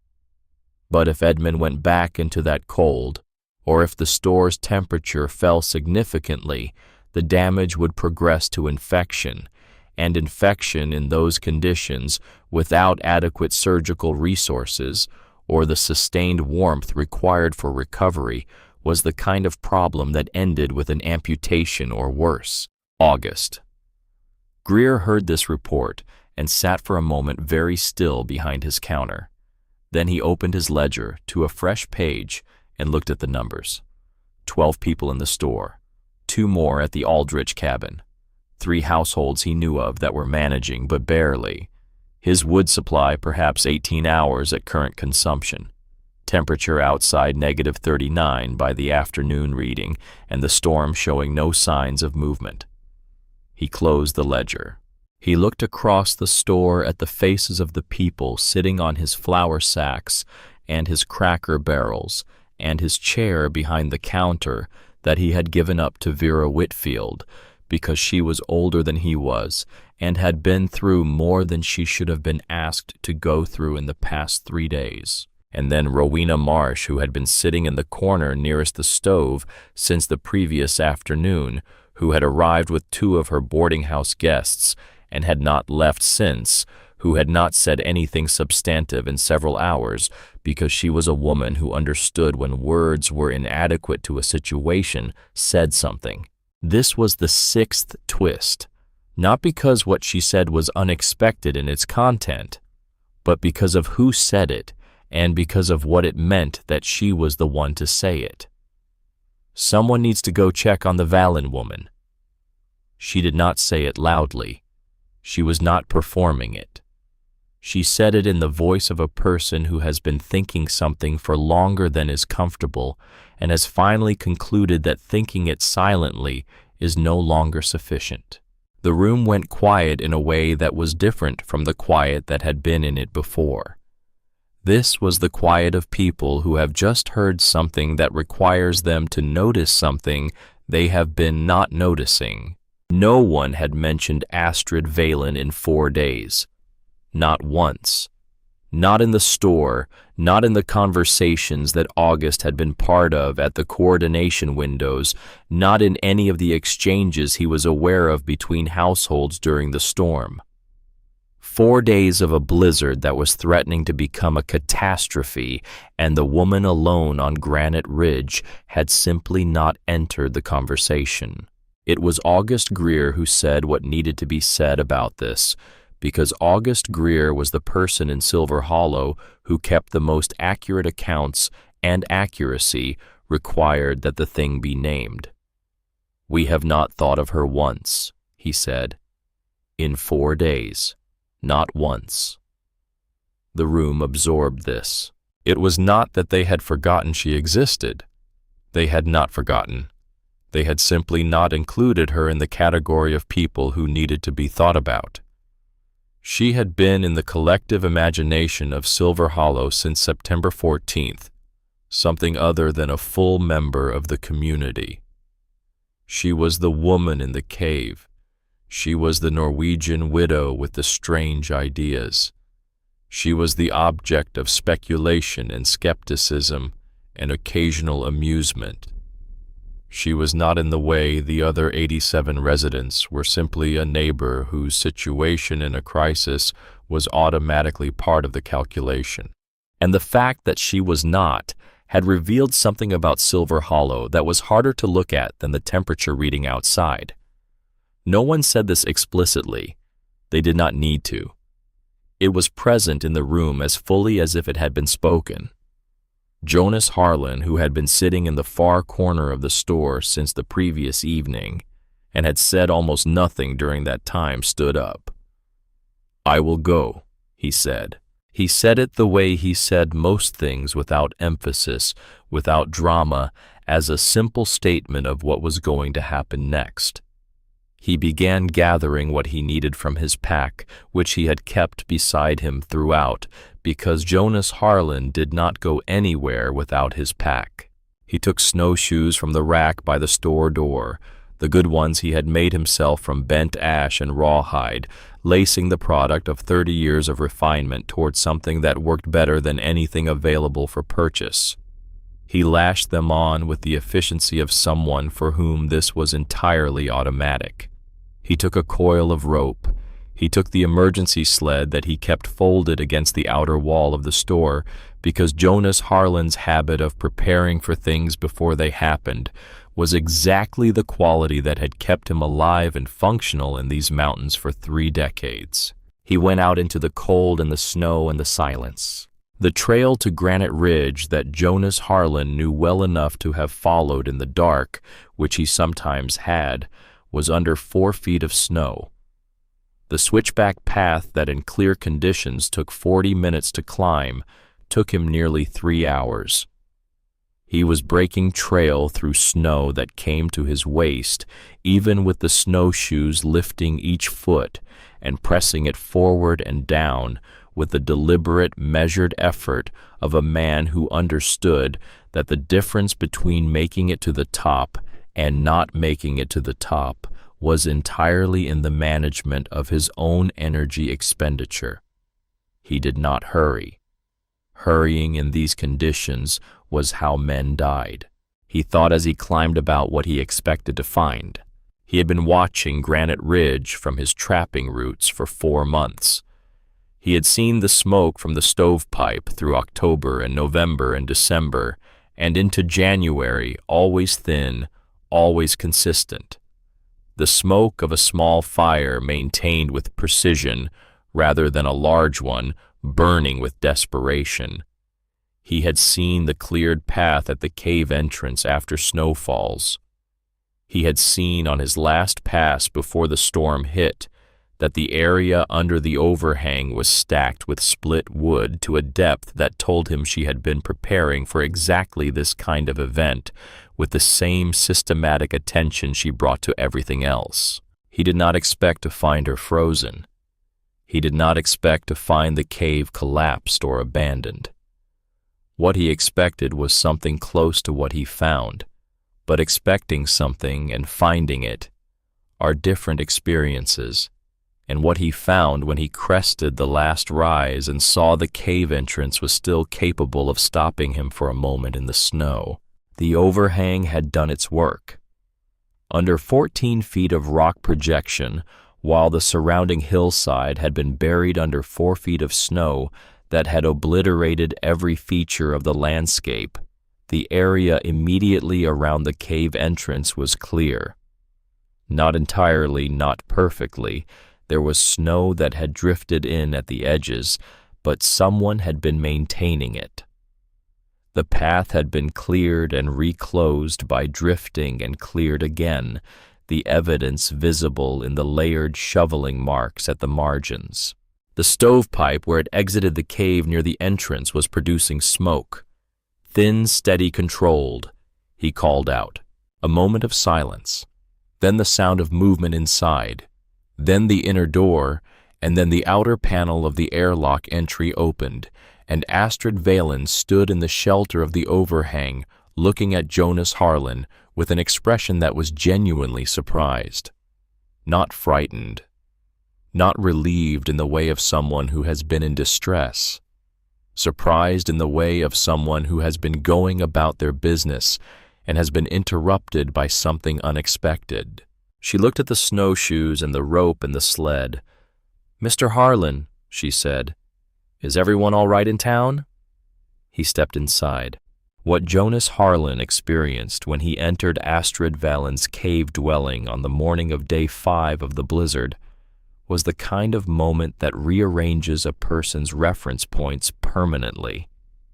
He had been outside in negative 39-degree cold for 3 hours. He had been managing that cold with skill and equipment and the accumulated knowledge of 30 years, and he had been managing it successfully but not comfortably. Cold at those levels is never comfortable. It is merely endurable for a person who knows what they are doing. When he stepped through the inner door of Astrid's dwelling, he entered 64 degrees Fahrenheit. Not the aggressive, uneven heat of a stove burning at maximum capacity in an uninsulated space. A settled ambient warmth, the warmth of a space that had been at temperature for so long that the temperature had become structural. The walls held it. The floor held it. The stone above held it. The air was not hot near the stove and cold at the edges. It was 64 degrees throughout in the corners, and at the center at the floor level and at the ceiling. He stood still for a moment and let his body feel what it was feeling. Astrid was making coffee.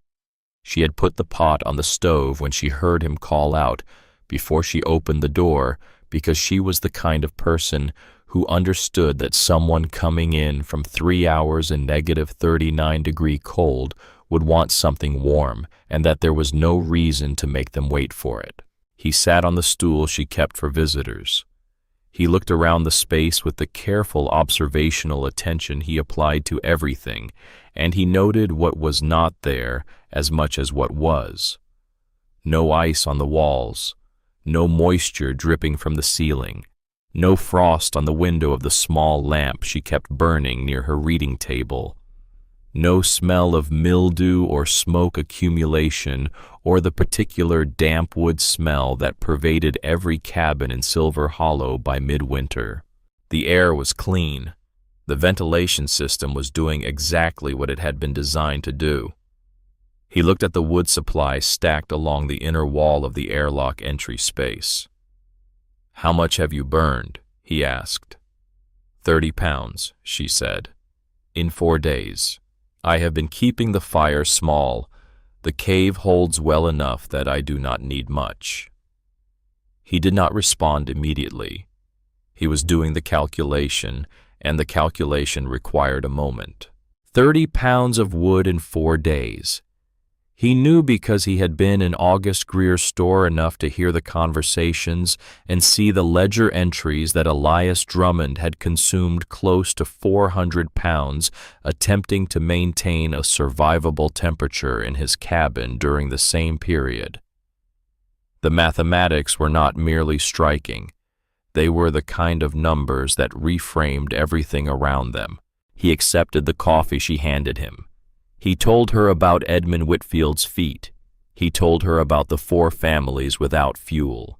He told her about the Shelton children and the burned furniture and the temperature inside August Greer's store and how long the wood supply there would last. He told her all of it in the even, factual manner that was his natural mode of communication because the facts themselves were sufficient without any additional framing. She listened without interrupting. When he finished, she looked at the space around her, doing a calculation of her own. "How many people can we fit?" she asked. They worked it out together.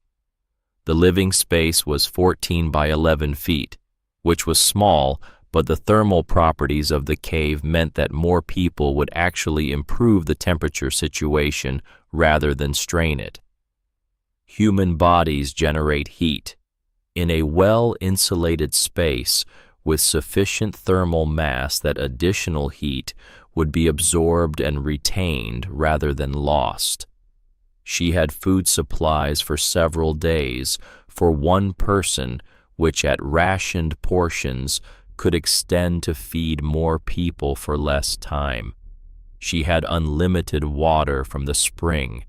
She had wood enough to last the remaining duration of the storm with substantial margin to spare. "Go," she said. "Bring whoever needs it most." Jonas Harlan went back down the mountain.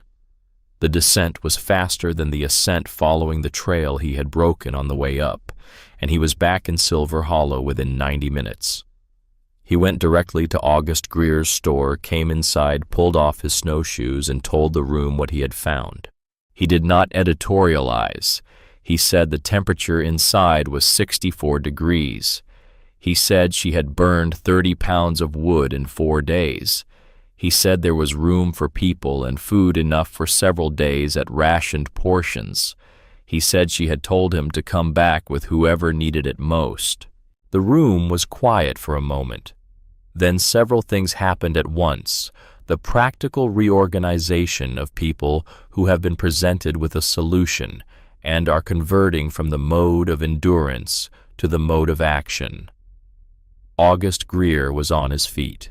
Seamus Calloway was assessing the Shelton children, the youngest of whom, a girl of 4 named Hattie, had gone very quiet in the last hour in the specific way that alarmed the doctor, a quietness that had replaced her earlier restlessness and was worse than the restlessness had been. The doctor looked at Jonas and nodded once. The Shelton family went first. Daniel and Clara, with their 3 children, bundled into every piece of clothing available Hattie carried against Jonas's chest inside his coat, where his body heat could begin working on her immediately. Edmund and Vera Whitfield went with the same group. Edmund's feet needed warmth more urgently than anything else available in the store could provide. The climb took 2.5 hours with the additional weight and the slower pace required by people who had been cold and underfed for 4 days. Jonas broke trail in front. August Greer, who had closed his store for the first time in 11 years, and come along because there was nothing more he could do in town, and he needed to see this with his own eyes, brought up the rear. They came around the last turn of the switchback trail and saw the cave entrance under its clear overhang, the smoke from the stovepipe, the path that had been maintained through 4 days of continuous snowfall. Clara Shelton, walking beside her husband, with her youngest against her chest, stopped for a moment when she saw it. She had been moving in the purely mechanical way that people move when they have reduced themselves to the minimum necessary function, putting one foot in front of the other because stopping was not an option, and any investment of attention beyond that basic task was energy she did not have. When she stopped, August Greer, coming up behind her, put a hand briefly on her shoulder. She started walking again. Astrid had the inner door open before they reached it. She had heard them on the trail, the sound carrying clearly in the storm silence, and she had been ready. The airlock entry held 3 adults at a time, and she managed the transition with practiced efficiency, moving people through in groups so that the living space did not receive a sudden influx of cold air that would take hours to recover from. When Hattie Shelton was placed on the padded wooden chest that served as Astrid's secondary seating, and her mother unwrapped the layers of clothing from around her, the child was breathing and conscious, but had the slack, unfocused look of a body that has redirected all available resources to its core and has very little left for anything else. Astrid took the child's hands in both of hers and held them without speaking. The temperature in the cave was 63 degrees. Within 20 minutes of entering, the space color began to return to the child's face. Within an hour, Hattie Shelton was asking her mother when they could eat. Clara Shelton put her face in her hands and her shoulders moved. Daniel put his arm around her. Nobody said anything for a moment because nothing needed to be said. Edmund Whitfield was placed near the back wall where the temperature was most stable and the stone gave off the most sustained warmth. Astrid examined his feet with the careful, matter-of-fact attention of someone who has medical knowledge and is applying it without sentiment.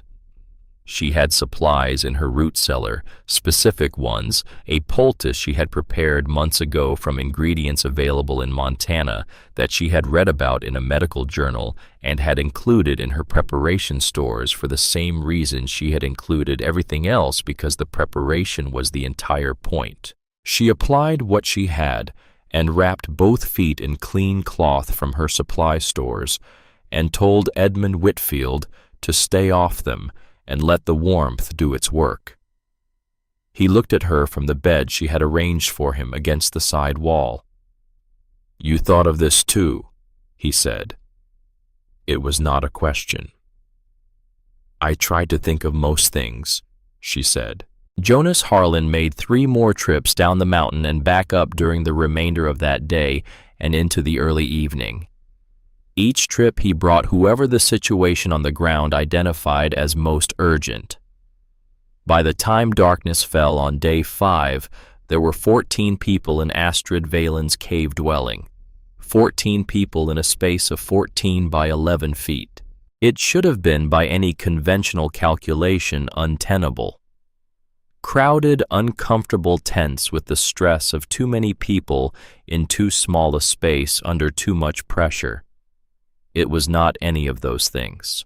14 people in a well-insulated space with stone thermal mass and a small efficient stove, and the body heat of 14 humans added to the equation produced a temperature of 68 degrees by early evening.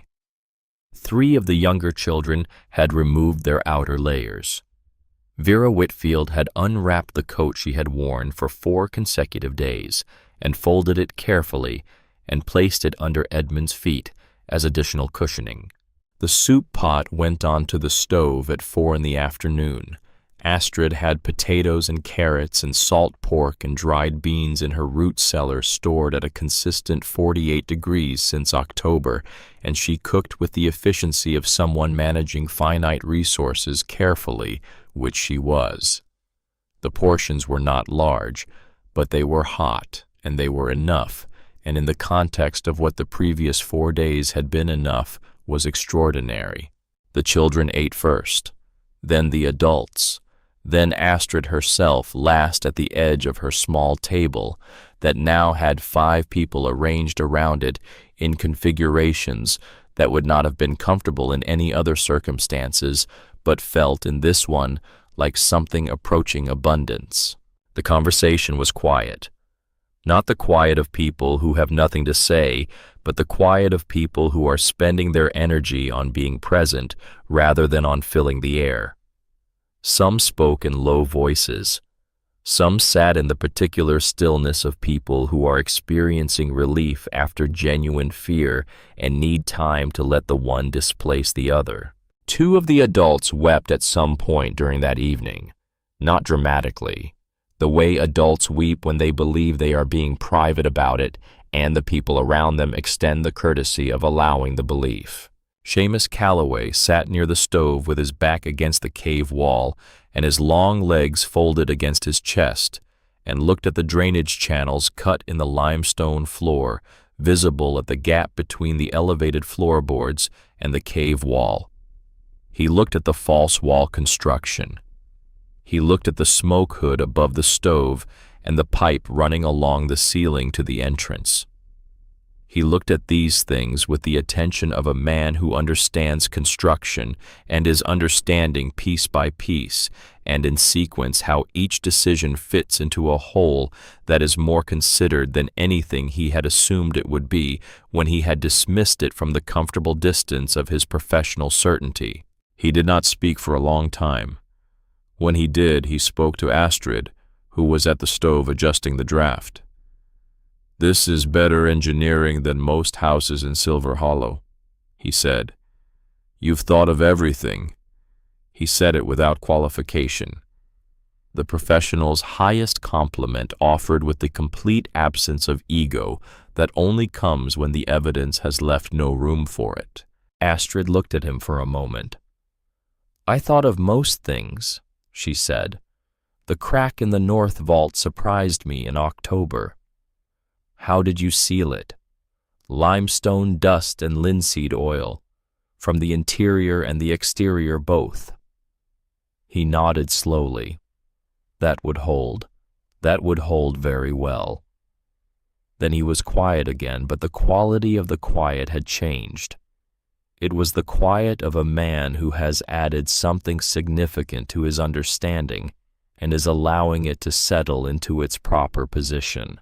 Rowena Marsh was sitting with Vera Whitfield, who had been in the boarding house the previous winter and whose company Rowena found genuinely pleasant, and she was watching Astrid manage 14 people in the space she had built and provisioned for 1.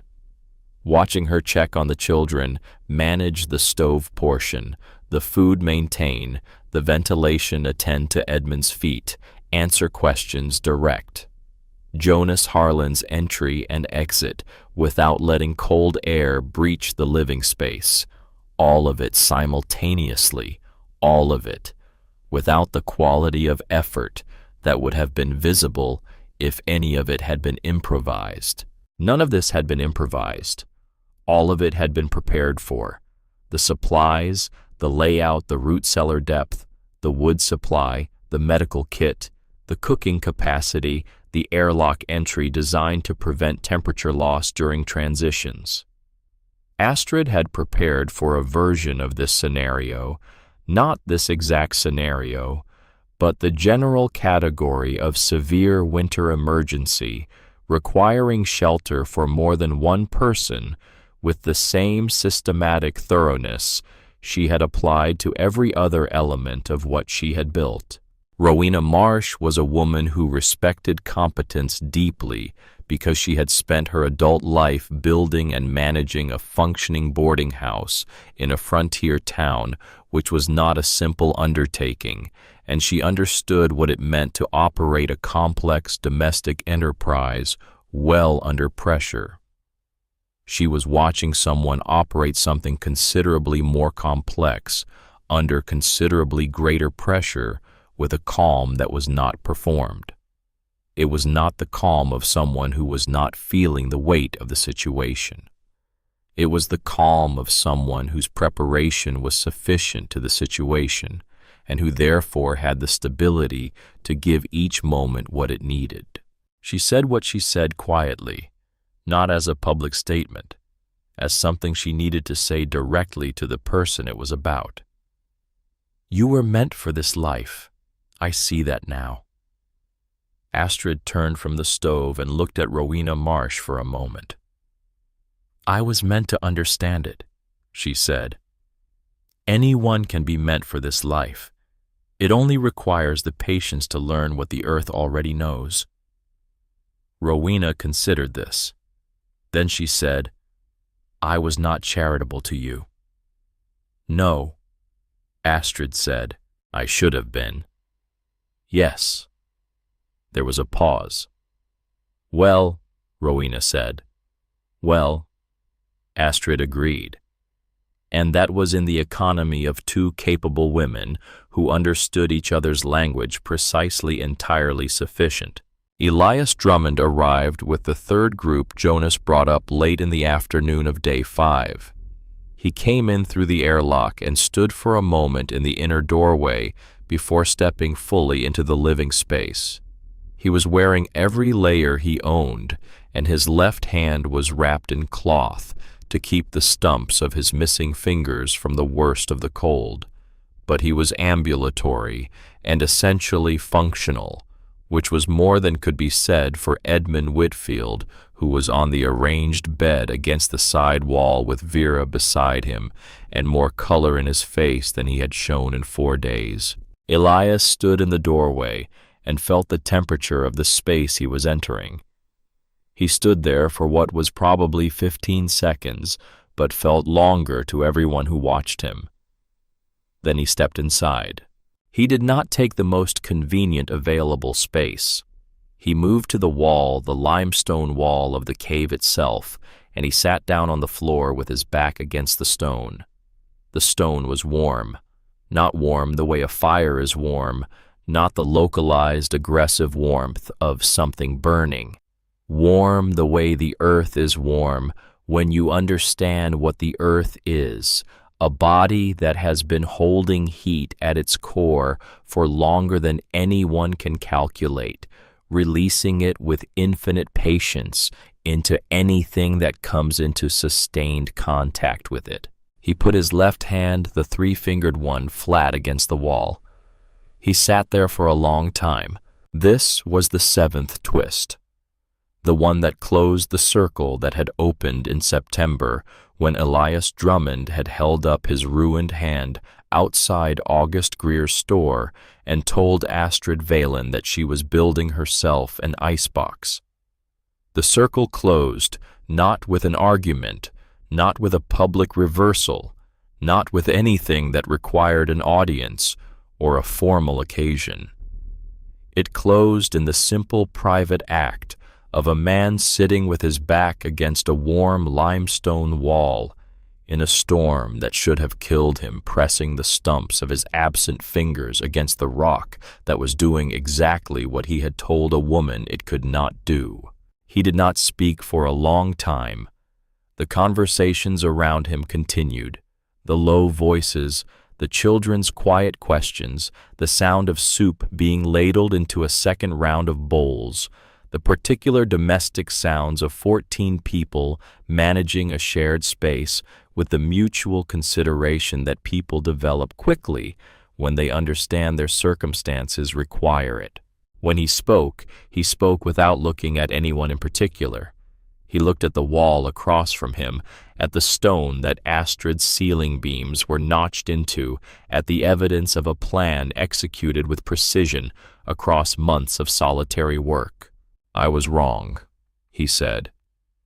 The room did not go entirely silent, but it quieted in the way a room quiets when someone says something that matters. Dead wrong. 15 years I have been building against the cold, fighting it, spending everything I had just to hold it back. And I lost fingers for it in '79, and I thought that was what winter cost. That was the price. I thought the price was just that high for everyone. He paused and looked at his left hand against the warm stone. The price is not that high, he said. The price is what it is because we have been paying the wrong way. Seamus Calloway, sitting across the cave with his back against the opposite wall, said, "We both were." It was the full confession of the professional who builds things for a living and has just understood that he has been building them against the grain of what the earth was offering. Not two words spoken lightly. Two words that represented a restructuring of 23 years of professional identity. Both men sat with that for a moment. There was nothing more that needed to be said, and they were both the kind of men who understood the value of not filling silence that was already complete. The night passed. Outside, the storm maintained its patient occupation of the territory. Inside the cave, 14 people slept in arrangements that would have been impossible to plan in advance and worked because necessity had organized them with a practicality that planning rarely achieves. The children occupied the warmest surface, the center of the elevated floor, where the thermal mass of the earth beneath and the cave stone above converged into the most stable temperature zone in the dwelling. Adults arranged themselves along the walls and the chairs on the floor itself, in the bedding that had been distributed as evenly as Astrid's supply allowed. Edmund Whitfield lay on the arranged bed against the side wall, Vera beside him, both of them warmer than they had been at any point since the storm began. Astrid did not sleep until very late. She managed the stove through the night, adding wood at intervals that the cave's thermal mass made infrequent checking on the children, twice checking on Edmund's feet, once sitting for an hour at her small table, with her father's notebook open in front of her. Not reading it exactly, being in the presence of it the way you sit with something that has been the foundation of everything you have done, and want to acknowledge the weight of that before you sleep. She thought about Henrik. She thought about him often but rarely, as she thought about him that night, which was without grief. Not without loss, because loss does not leave, it only changes its character over time. But without the specific grief that had been her companion for 3 years. The grief that was partly guilt, the grief that was partly the question of whether she could have done something differently. What she felt instead was something closer to completion. She had made a promise in a Lutheran churchyard in Minnesota in March of 1885. A specific practical promise, not the emotional kind that comforts without changing anything, but the kind that requires years of sustained effort to keep. 14 people were asleep in her cave. A child who had been slipping into hypothermia 4 hours earlier was warm and fed and dreaming whatever 4-year-olds dream when the crisis has passed. An old man's feet were recovering instead of failing. 2 men who had spent months being certain she was wrong had said in front of witnesses that they were wrong, which was not a small thing, and she understood it as exactly the large thing it was. She had kept the promise. She closed the notebook. She added the last wood of the night to the shepherd's stove, a small considered addition enough to carry the thermal mass through the remaining hours of darkness without excess. She looked around the cave at the sleeping figures, at the warm stone walls that had absorbed 4 months of careful heating and were giving it back now to 14 people who needed it, at the spring water moving in its channel behind her with its constant, unhurried 52 degrees. Then she made herself a place on the floor among the people she had given shelter to, and she slept. On the morning of January 25th, the 6th day of the blizzard, the temperature climbed. Not dramatically, not to anything that could be called warm. -12 degrees. Fahrenheit is not warmth by any standard, but -12 after 4 days of -35 and 39 is experienced by the human body as something adjacent to a reprieve, and every person in Silver Hollow who had survived the storm experienced it as exactly that. The storm system had finally exhausted its moisture. The sky to the northwest was showing for the first time in 6 days a quality of light that suggested the clouds above it were thinning. By noon you could see the sun, not feel it. The sun in January in Montana Territory does not warm, but you could see it, and seeing it mattered in ways that went beyond temperature. The snow began to compact under its own weight. The drifts settled. By afternoon, the paths between buildings in Silver Hollow were passable again slowly and with effort, but passable. By evening, Jonas Harlan was making the first of 3 trips down from Granite Ridge, guiding people back to their own homes in groups, choosing the most physically capable for the first trip and working back from there. Edmund and Vera Whitfield were among the last to leave. Edmund walked out of the cave on feet that the doctor examining them the following day would describe as significantly better than he had expected. The tissue damage was real, and the recovery would take weeks. But the toes that had been black at the tips were showing evidence of circulation returning. The infection that had seemed inevitable had not developed. The doctor told August Greer privately that if Edmund had remained in his cabin through day 5, he would have lost both feet with near certainty. He had known people lose more than feet in the winters of 1879 and 1883.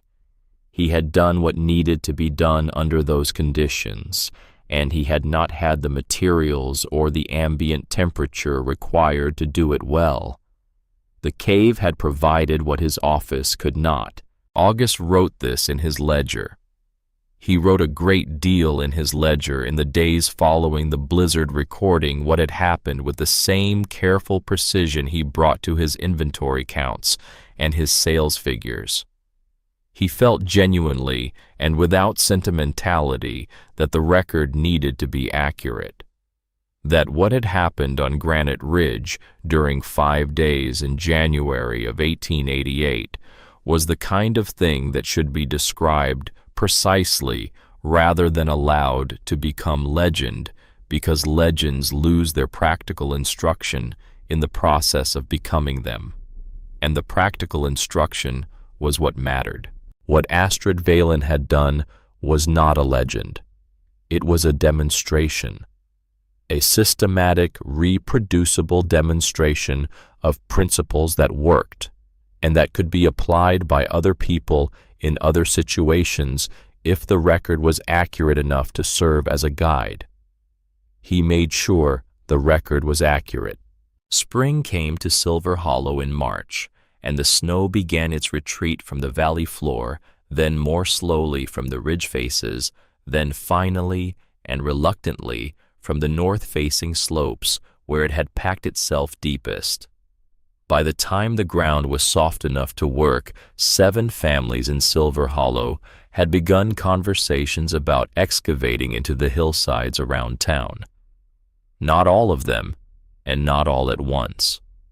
But 7 families had looked at their firewood bills from the previous winter and looked at their memories of 4 days in a cave at 68 degrees, and the arithmetic of their decision was not complicated. Seamus Calloway spent 3 weeks in late spring visiting Astrid at the cave on Granite Ridge, bringing his notebooks and his measuring tools and his 23 years of professional experience and his fundamentally rearranged understanding of what those 23 years had actually been teaching him.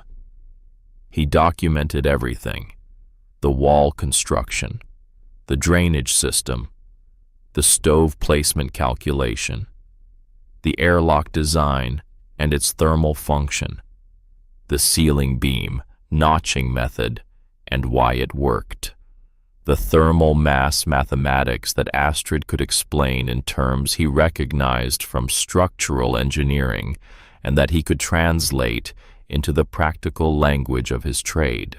He wrote up what he learned in a document he called Notes on Earth-Sheltered Construction in Montana Territory and circulated it to every builder he knew in the region. He estimated in the document that properly designed earth contact construction reduced heating costs by 60 to 70% compared to conventional above-ground cabins. He included his own rebuilt cabin as the first case study. He had begun the modifications to it that spring, working on his own time, because it seemed important to demonstrate that the principles worked not just in Astrid's specific cave, but in the ordinary built environment of the territory. They did work. His first winter in the modified cabin confirmed the estimate. The difference was not marginal. It was transformative. Elias Drummond rebuilt his cabin that summer. He did not tear it down.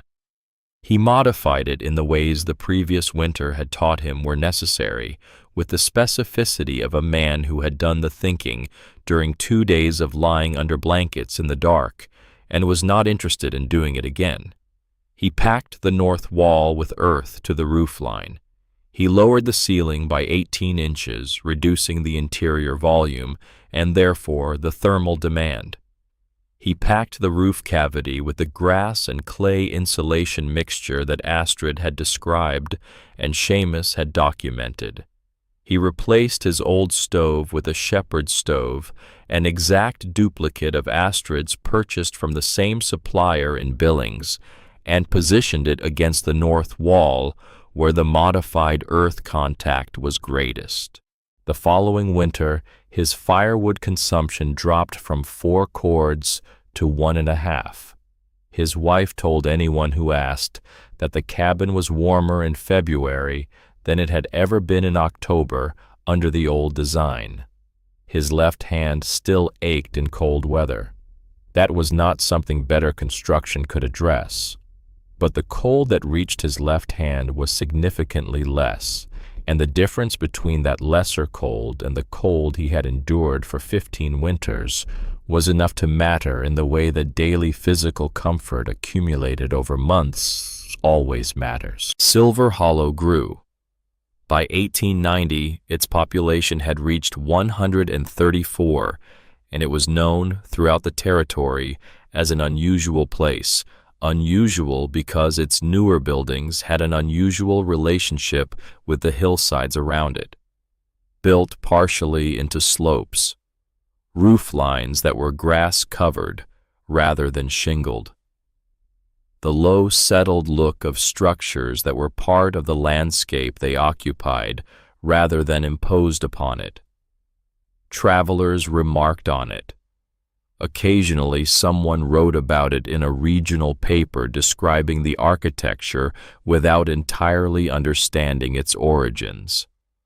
August Greer kept a file of these clippings in the back of his ledger alongside his inventory records and his temperature notations and the margin note he had written in November of '87 about a woman who had color in her cheeks while everyone else was going pale. The winter of 1889 to 90 was worse than the blizzard of January '88. It was a sustained cold that lasted from November through March, that killed cattle across the territory by the thousands, that drove settlers off claims they had held for years and sent them back east with nothing to show for their time. In Silver Hollow, the death toll that winter was 0. Their heating costs were lower. Their wood supplies lasted. Their food stores remained adequate because the resources that in previous winters had gone entirely to heating were available for other purposes, including the kind of surplus that allows a community to help its neighbors rather than being fully consumed by its own survival. They had learned what they needed to learn before the hardest test arrived. Astrid Valen remained in her cave on Granite Ridge until 1903, when she was 50 years old, and had accumulated enough from her advisory work to afford a house in town. She built it with Seamus Calloway, and it incorporated every principle she had developed on the ridge into a structure that could accommodate a larger life than a 14 by 11-foot cave had allowed. She never remarried. She had no particular regret about this. She had the work, and the work was sufficient, and she had understood for a long time that sufficiency is not a lesser state than abundance, it is simply a more accurate one. In the years between the blizzard and her move to town, she traveled extensively. Wyoming in the summer of 1890, Dakota Territory in 92, and again in 95. She kept a detailed journal of each consultation recording what she found and what she recommended and what was built and how it performed across subsequent winters, because she had inherited from her father the understanding that the record is as important as the knowledge it contains. Knowledge unrecorded is knowledge that ends with the person who holds it. She intended what she was learning to extend beyond her. When she died in 1921 at 68 years old, the obituary in the Silver Hollow Register was written by Thomas Greer August's son, who had grown up watching Astrid Valen walk in and out of his father's store and had understood from early on that she was someone who required careful observation. He wrote that she had helped design more than 40 earth-sheltered dwellings across Montana, Wyoming, and the Dakotas. He wrote that none of them had suffered a structural failure. He wrote that all of them had reduced their occupants' heating costs by more than half, and that in every winter emergency, any of those occupants had faced the dwellings had performed. He wrote that 14 people had survived a 5-day blizzard in a space built for one because the space had been built to work with the earth rather than against it. He wrote that she had arrived in Silver Hollow with 2 canvas bags and a steamer trunk full of her father's knowledge and her own determination, and had left behind something that outlasted the buildings she helped design. He was right. He did not fully articulate what the something was, but he was right that it was there and that it outlasted the stone. The cave on Granite Ridge is still there. The overhang extends 14 feet from the cave face. The spring emerges from the back wall at 52 degrees Fahrenheit, the same temperature it has maintained since before anyone came to measure it, because the earth does not adjust its temperature at depth based on what is happening on its surface. The surface is weather. The depth is something older and more patient than weather. If you know where to look in the limestone of the back chamber, you can find the notches where Astrid anchored her ceiling beams in October of 1887. The stone is harder than the wood was. The notches are still clean. August Greer never wrote down the question he sat with on the 4th night of the blizzard, the question about what Silver Hollow had decided to see and what it had decided not to see and what that decision had nearly cost them. He kept it in a different place than his ledger, the place where he kept the things that were true, but did not fit the format of an account. The answer to that question, if it has one, is something like this. We see what our certainties have prepared us to see. We miss what our assumptions have taught us to look past. And occasionally, in the space between what we were certain about and what was actually true, something is built by someone who was paying attention when the rest of us were not. Whether we deserve to be saved by that something is a question worth sitting with. Whether we learn from it is the one that determines what happens next.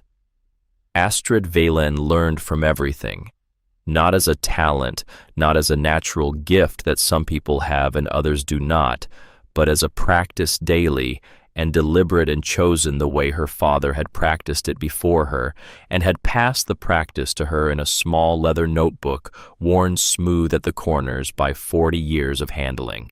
She had arrived in Silver Hollow carrying that notebook and 2 years of her own preparation and a promise she had made at a grave in a Minnesota churchyard.